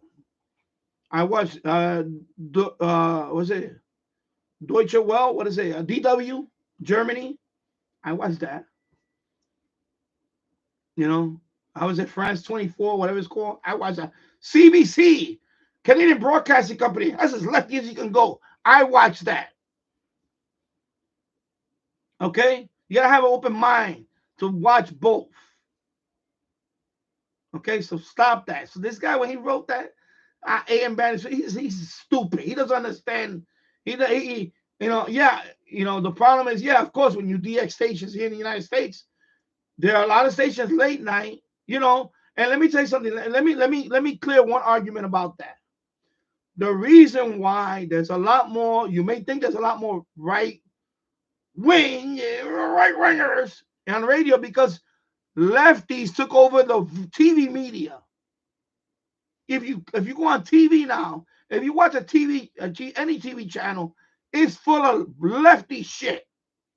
Okay?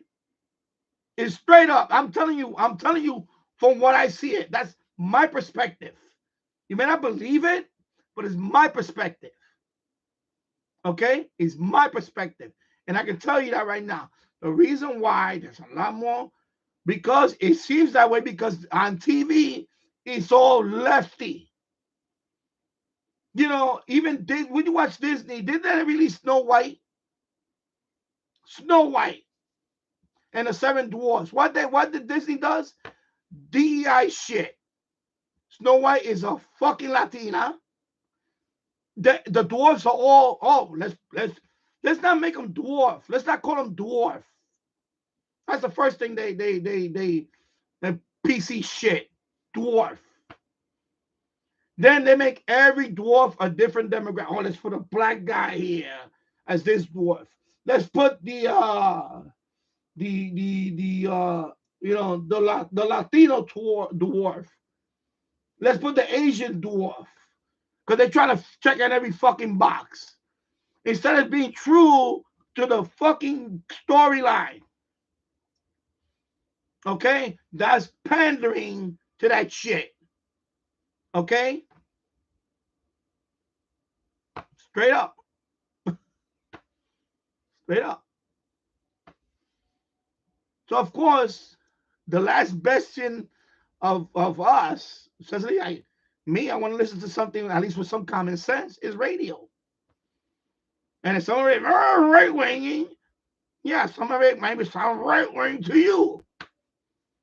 And to me, it's more common sense. Because I don't want to watch TV and see some stupid interpretation of Snow White. Because Snow White, I'm sorry, Snow White is white. That's why she's called Snow White. That's as white as you're gonna get. It's Snow White. So of course they gotta put some actress, and she's a fucking knucklehead. I seen the fucking post, and she's a fucking self-absorbed fucking idiot. She's an idiot. The actress that plays her, she's a fucking idiot. Yeah. So they put a Latina. They had to put a Latina in there to make a, to make a Snow White, a Latina. Come on, man, give me a fucking break. So this is why, when he says that, there's plenty on the medium wave band to listen. Of course, in the United States, yeah, there's some that, yeah, of course, because that's United States. That's what we talk about here. If you're to medium wave in Europe, it's whatever's going on in Europe. That's it. So when the guy says a stupid statement like that, he's not really thinking it through. He just wants to inject his leftyism. That's what he's doing. He's trying to flex. Oh, I'm a lefty, and I'm going to flex my leftyism in here. That's all it is. He's just trying to be a dick. He's a dick. Well, not trying to be. He's a dick. I'm going to call him a dick. He's a dick. He's a dick, and he's trying to flex his leftyism here and call everybody, Hoyer is lefty. I mean, righty. And all right wingers. And that's why I don't hear this AM band.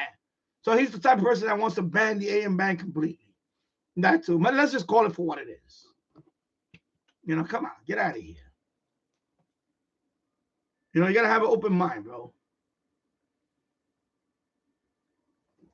And don't get me started on religion. Religion is a whole nother issue. I just saw Iran here a couple of hours ago. Iran. I'm not going to make a contact with Iran because I don't agree with you. Come on, it's stupid. This is a stupid argument.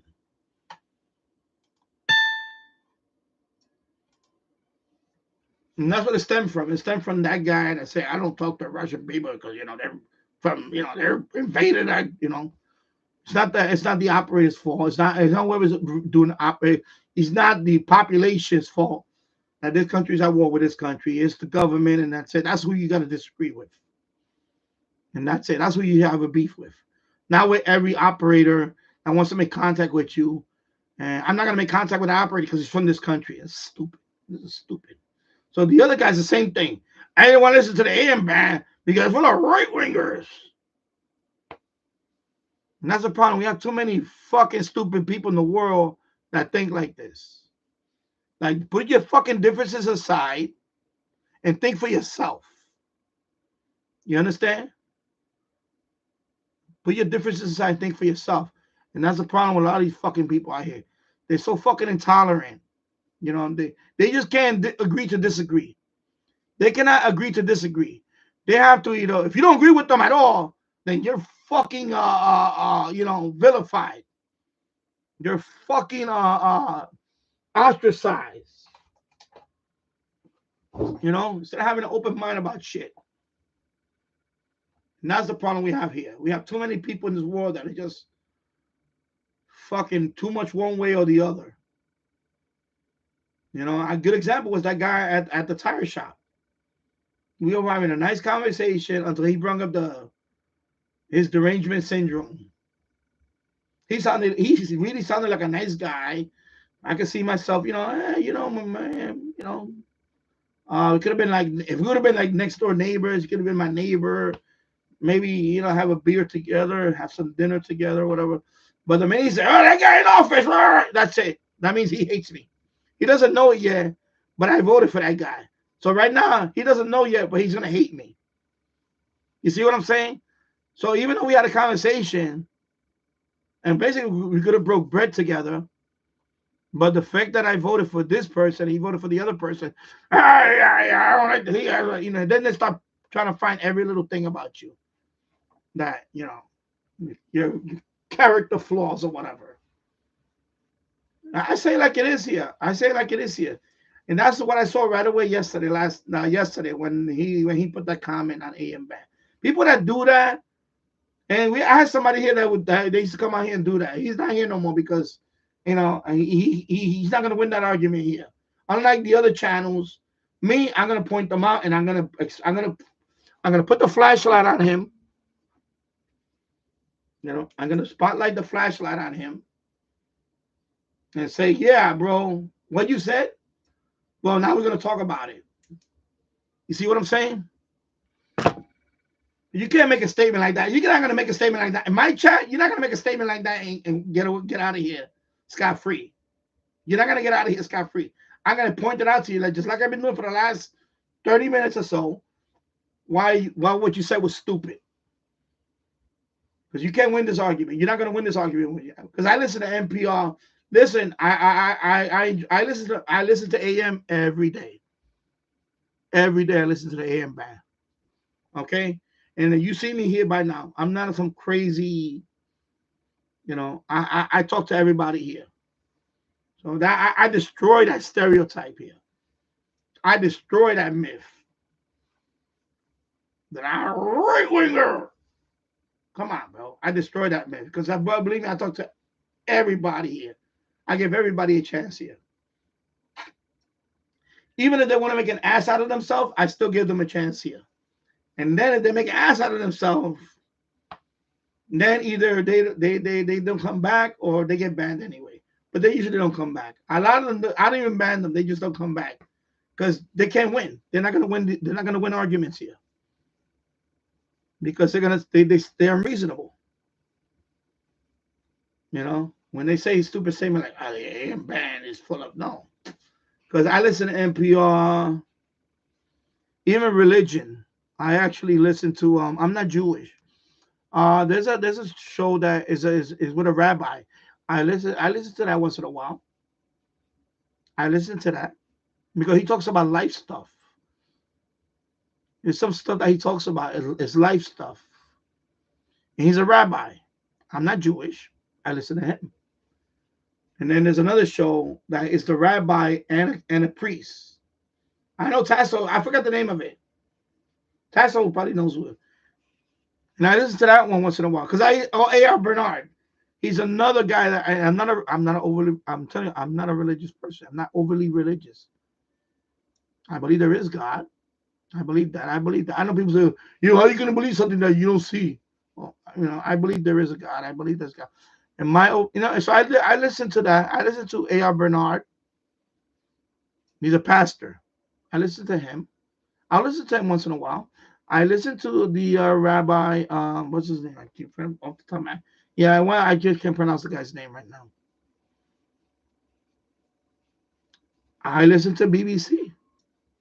They can be pretty lefty. Believe me, BBC can be pretty lefty. I listen to all that, and I don't have a problem with it. I know. So when you make a blanket statement like that, you're just talking out of your ass. You're just flexing your lefty muscle, and you try to impose that on people to either you're gonna be with me or I'm gonna ostracize you. That's it. That's those people. That's the tolerant. And I mean that sarcastically. That is the tolerant left. Either you're with them or you will be ostracized. You know. It's the truth. It's the truth. It's my truth and it's the truth. And if you don't believe me, that's fine. You know, I've been red pilled. I was red pilled. I've been red pilled for over what now? 12 years or so. Probably about almost 14 years now. I've been red. I'm gonna say 12, at least 12 years now. I've been red pilled. I fell for all that nonsense. You know. There's some topics I really, trust me. It didn't hit me. There was some stuff I could talk about stuff that will blow your mind. Yeah, I remember. I'll give you another example real quick, and this one probably gonna blow some people's mind. And this is a sticky topic. I know women's rights. So, I knew somebody, and she no longer. She passed away. She passed away. I'm trying to remember when she passed away. I think it was 2009. She passed away. She passed away 2009 of brain cancer. 2009. She passed away. She had a son. He died very early in her life. He died very early. I think he was maybe 3 or 4 years old. Maybe I think it was maybe 3 years old. I forgot. I know he died. She lost a son at an early age. We were just chatting. We were chatting. She still, of course, she was from North Carolina. She was from North Carolina. We used to play online games together. This is of course way before. But we used to chat about the game and all, and we chat about other stuff. Nothing, no, nothing crazy. Please, people don't think that. But and of course, I was dating my wife at the time, and she knew that. And she was married, but we would chat. We would chat. So and I don't know what happened. I brought up the subject of abortion. I think I said at that time I believe in abortion. She went off on me. She went off on me. She went off on me. Like, how could you? How dare you? Blah blah blah. She got pissed off at me. She got pissed off at me. And I already knew about the son. And she said, after I lost my son, and if I can have another child, I would. Because she was a lot older. Of course, she can have another child unless it's through adoption. And I think at that time she was taking care of. Actually, she was taking care of her sister's son because her sister has some drug issues or whatever. I think she was this close. I think she was about to adopt him. So she was talking about, if someone like me wants children, and I lost my own. She said, I lost my own child. And when you say you believe in abortion, it's like a slap in my face because people like us want children. And it hit me. That's when it changed me. I didn't realize that. Here and though I'm just throwing out, oh yeah, I believe in abortion because, I was trying to be a lefty. That's what it was. I was really trying to be lefty. And she told me, she put me in my place. She said, I lost my son when he was about 3. Um, I'm trying to raise my nephew. I'm trying to get him up. I'm trying to adopt him because she can't look after him because she's too busy in and out of rehab. And if I can, I wish if I could have my own child, I would today. And when you made that statement, it insults me. And believe me, back then I stood firm. I said, well, I still believe in it. I actually said that. I doubled down on it. I doubled down on my stupidity. I said, I believe in it because I started bringing up the argument about, whoa, what if this happens? What if this happens? The whole thing.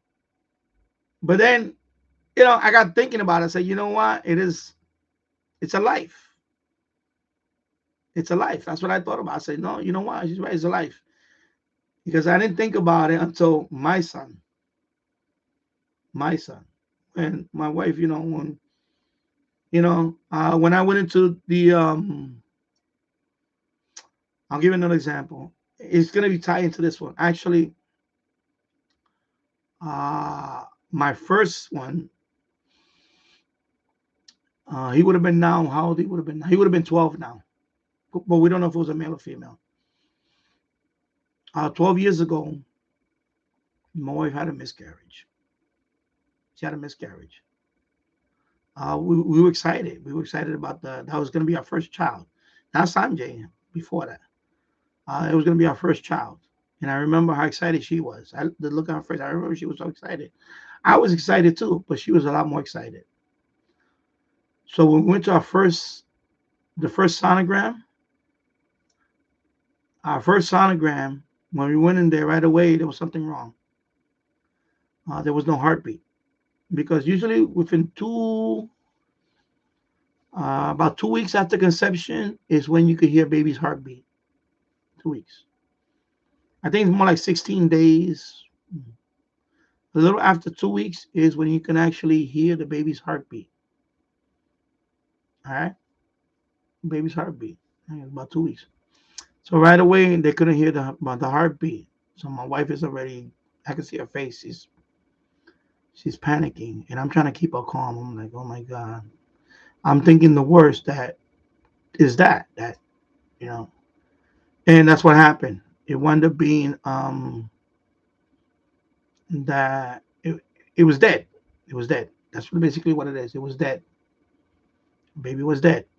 2.5 weeks in, or about almost 3 weeks.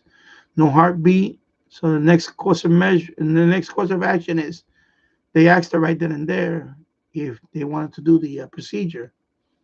To, of course, she said no, and I agree with her. I said no. I said, well, we're gonna wait and see. Maybe it's just they just can't. But we already know. We already knew. And then I already looked it up and all that. So I already knew that the next step is gonna be it's just gonna when you have a miscarriage. Once that this is a very touchy topic. I'm telling you, once the baby's dead, it has to come out. It's just gonna come out. It's called a miscarriage. There's only two things they can do. And by the way, they don't call it an abortion. It's another procedure that they actually remove the fetus.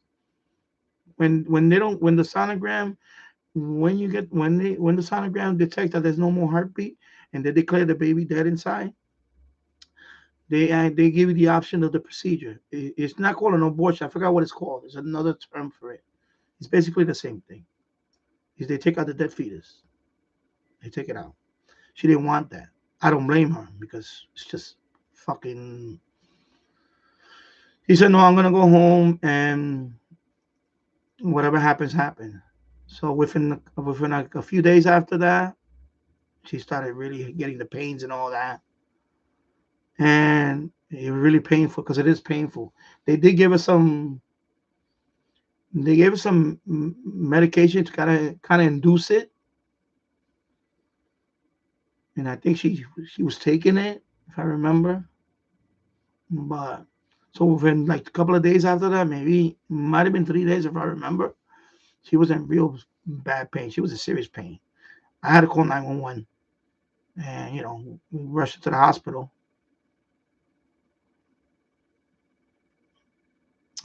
I was it was really bad,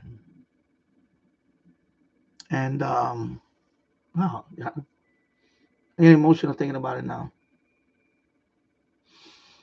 It was really bad. It was bad. She was. I never seen my wife in that much pain, and it was that she was having a miscarriage. She was having a miscarriage, and then of course when they took her in there, whatever, So, in other words, that's it. That's it. Now is official. She lost the baby. She was devastated. She was devastated because and I know somebody that had 6 miscarriages. I know somebody else that had 6 miscarriages, and she finally, on the seventh try, she finally had a son. And I think he has some developmental issues. I think he might be autistic. I haven't, I know her through Facebook now. I follow her through Facebook now. But yeah, so when it goes back to what they said about the abortion thing, it's a double-edged sword on it. Some people really are set against it because they say, why? And then that's when I realized that thing. It is a life. It's a life because now that child that my wife lost the other day, he or she could have been around 12 years old right now. My son just turned 10. So in other words, that would have been big sister or big brother to Sanjay. So, it does hit you. It does hit you. Okay. So when I hear all these people talking about shit like that, yeah, it does piss me off. But you know what? This is time and a place for all that. But when I'm telling you now, my experience, um, That, all that stuff, red pill me. So when people say there's not a life in there, they're full of shit. There is a life in there. Conception happens within 2 weeks. 2 weeks. And I think 16 days or so. I got to look up the exact number. You can actually hear a heartbeat. Because then it happened again. Then, we try again. And this time, and this one was, my wife's pregnancy was a little difficult. The labor was difficult. I'm being honest with you. I'm an open book here, bro. She had to do a C-section because he was. It turned out that the umbilical cord was wrapped around his neck, and they had an emergency.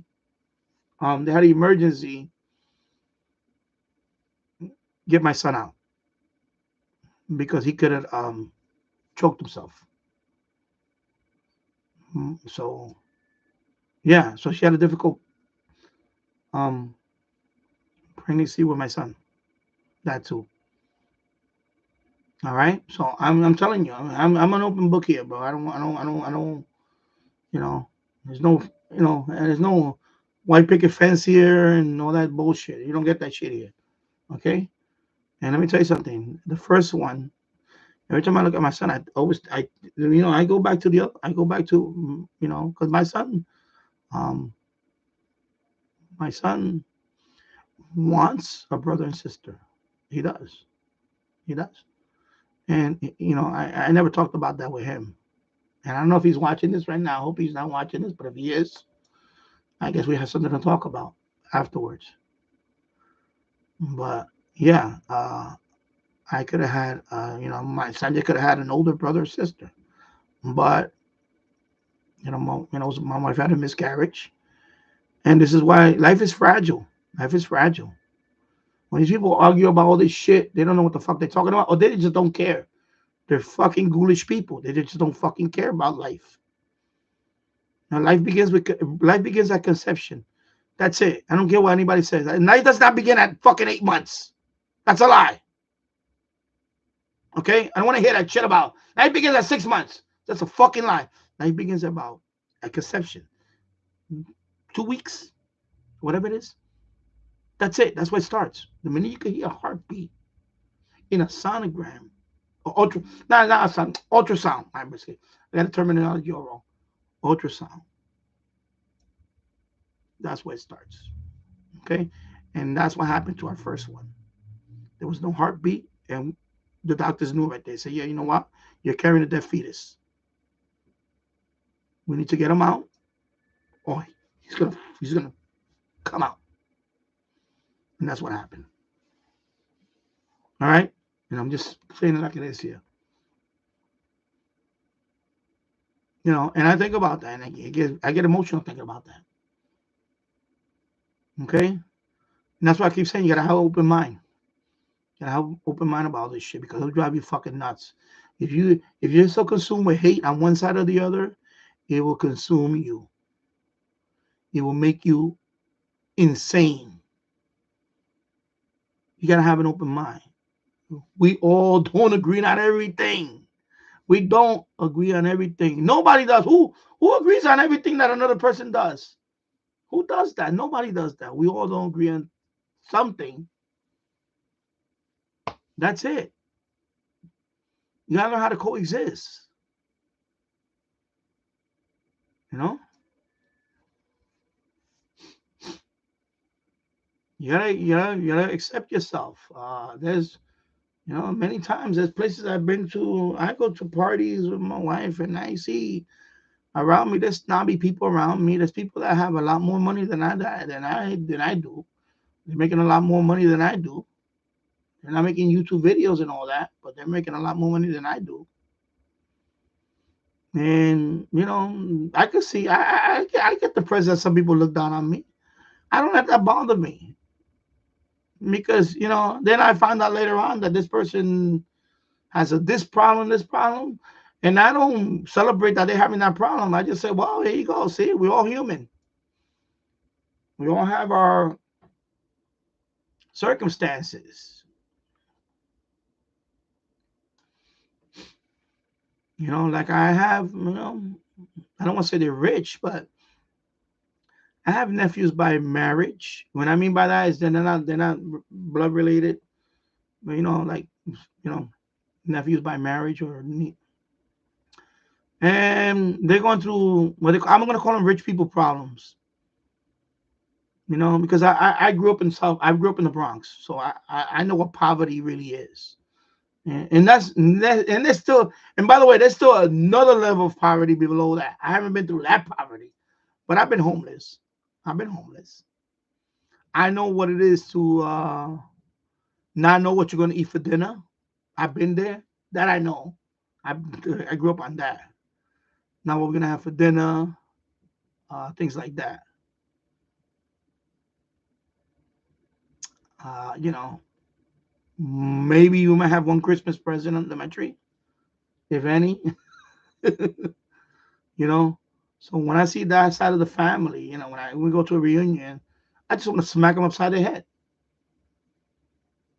And then they do certain things to themselves, like mommy and daddy on their side, they all 6-figure incomes and all that shit. Meanwhile, their kid is doing fucking bath salts, fucking smoking bath salts or whatever the fuck, not even the shit that I smoked when I was a kid, when I was young, when I was too young, like I smoked weed. That was it. That was my shit. That was my thing. That was my thing when I was a teenager. Late a teenager, I smoked a few joints, because that's what we call them. We don't call them blunts. There was no blunts back then. It was joints. You roll it on paper.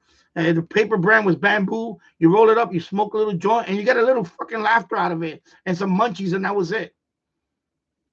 So now these fucking kids here now, they're fucking doing bath salts, fucking mushrooms,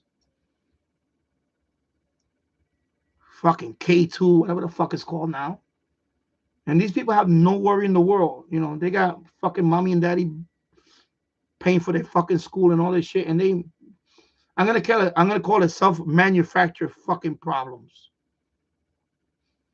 So it doesn't matter what fucking demographic or income level you from.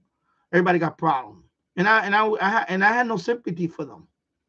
I really had no sympathy for them. But then after talking to them, I realized they had their own set of issues. One of it is bullying. When they go to school, they will get bullied and all that shit and all this shit. And I would tell them, no, you need to stand your ground. Because I went through that bullying shit when I was a kid. And finally, I had to stand my ground. You gotta stand your ground. You gotta be assertive. You gotta say, you know what? Not me, bro. You're not gonna do it to me, bro. Back off. You don't punch them. Back off. Things like that. And I was trying to teach that to them. And the other one was rejection. The other one they were dealing with was, oh, this girl don't want to talk to me. And I kept telling them, I said, listen, believe me, that girl 10, 15 years from now, she's going to be the biggest slut in the whole fucking neighborhood. So you better off hooking up with that girl now when you're 15. Because you're looking at the future slut. And I told them like that, and they looked at me, they laughed. Oh, she doesn't want to give me no attention. That type of shit. And I told them, believe me, I've been there where you are. And let me tell you something. When we grew up together, now that girl has like 5 kids with 4 different baby daddies. Believe me, you don't want to date that one now. And then they would chuckle and laugh. And I would tell them. And I would keep it real to them. And they love me. They love me. They say, Uncle Daddy, you're funny. You're a funny guy. And then, of course, they know I have a channel. So they say, wow, that's cool that you have a channel. And believe me, these are kids that, income-wise, they're doing okay. They're doing good. But, some of their problems is a little bit too dramatic for me. When I grew up, I think I had real problems. Like fucking my mother's benefits getting cut off for a month or two. Because my mom couldn't work because of health issues. And at that time, you didn't get disability right away. Even now, if you want to get on disability, it takes forever. You got to go through a whole thing just to get disability. So my wife was trying to live on $300 a month, to feed 6 of us. There was 6 of us at the time at the house, 7.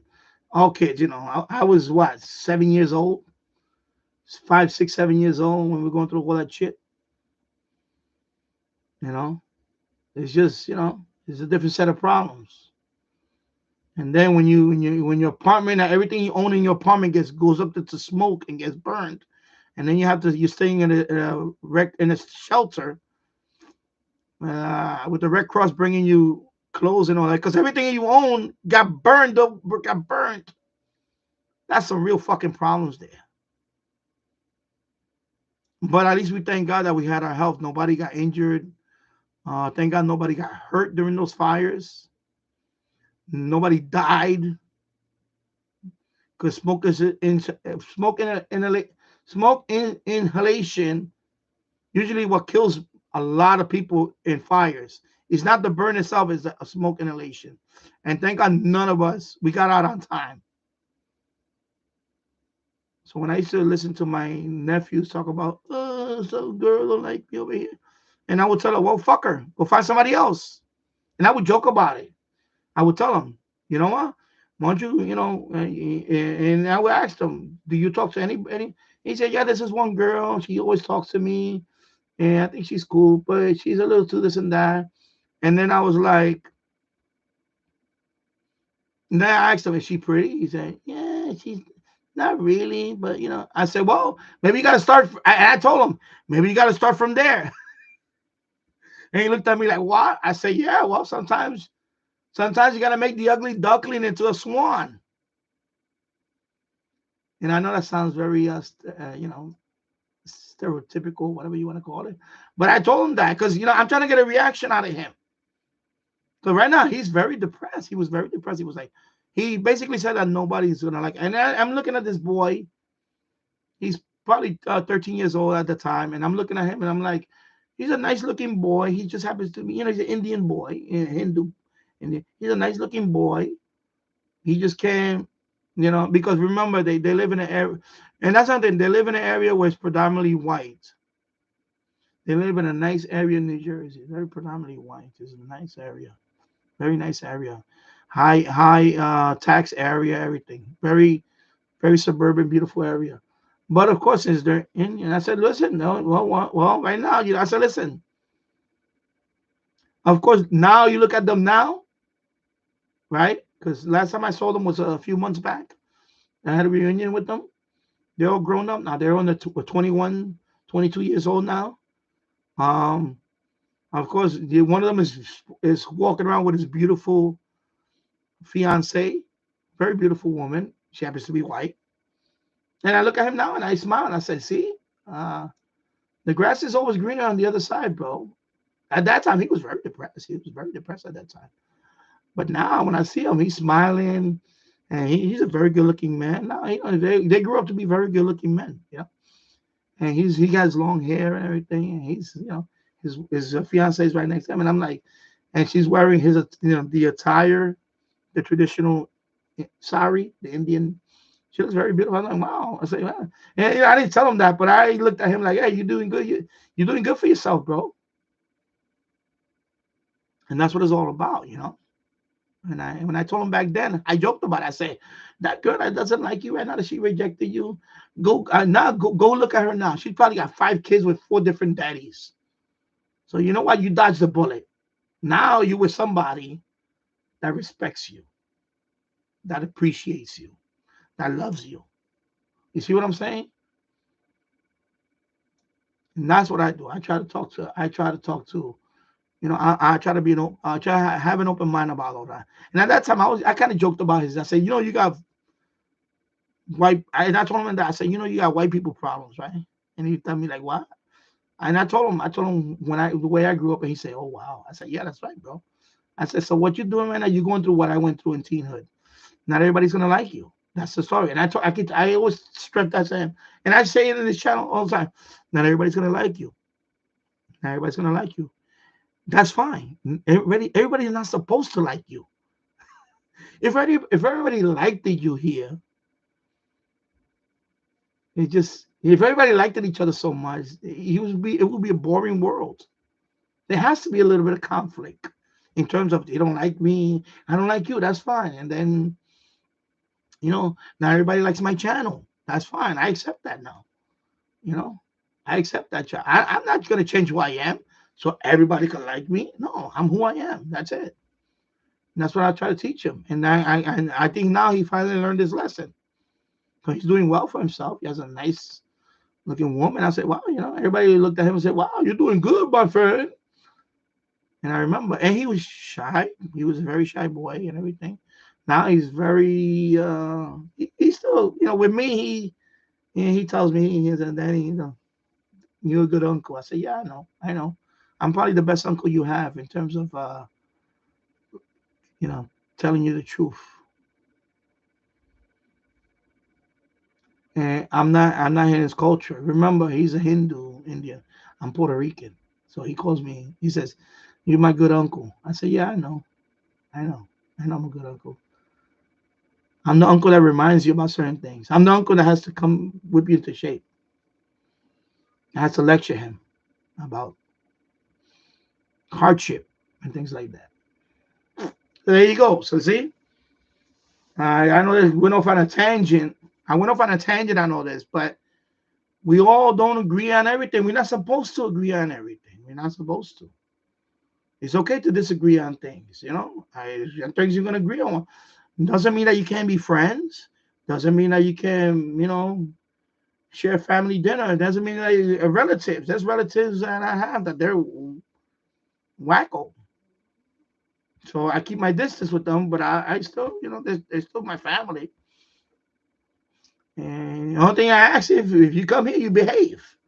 Just like when I go over there, I behave. I don't go over there. And, if I were to go, if I were to get invited over here, for example, I'm not gonna go in there. For example, like my brother and sister in the Bronx, I invited them here many times for Christmas. This is a fact.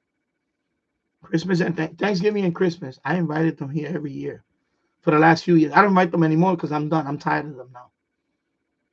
I invite them every year. Only once or twice. No, once for Thanksgiving, one for Christmas. Twice they took up my offer in the last 10 years. They only been here twice. And one for my son's birthday. So I'm going to say 3 times. They have an apartment in the Bronx. You think they invited me over there? To this day, they never invited me.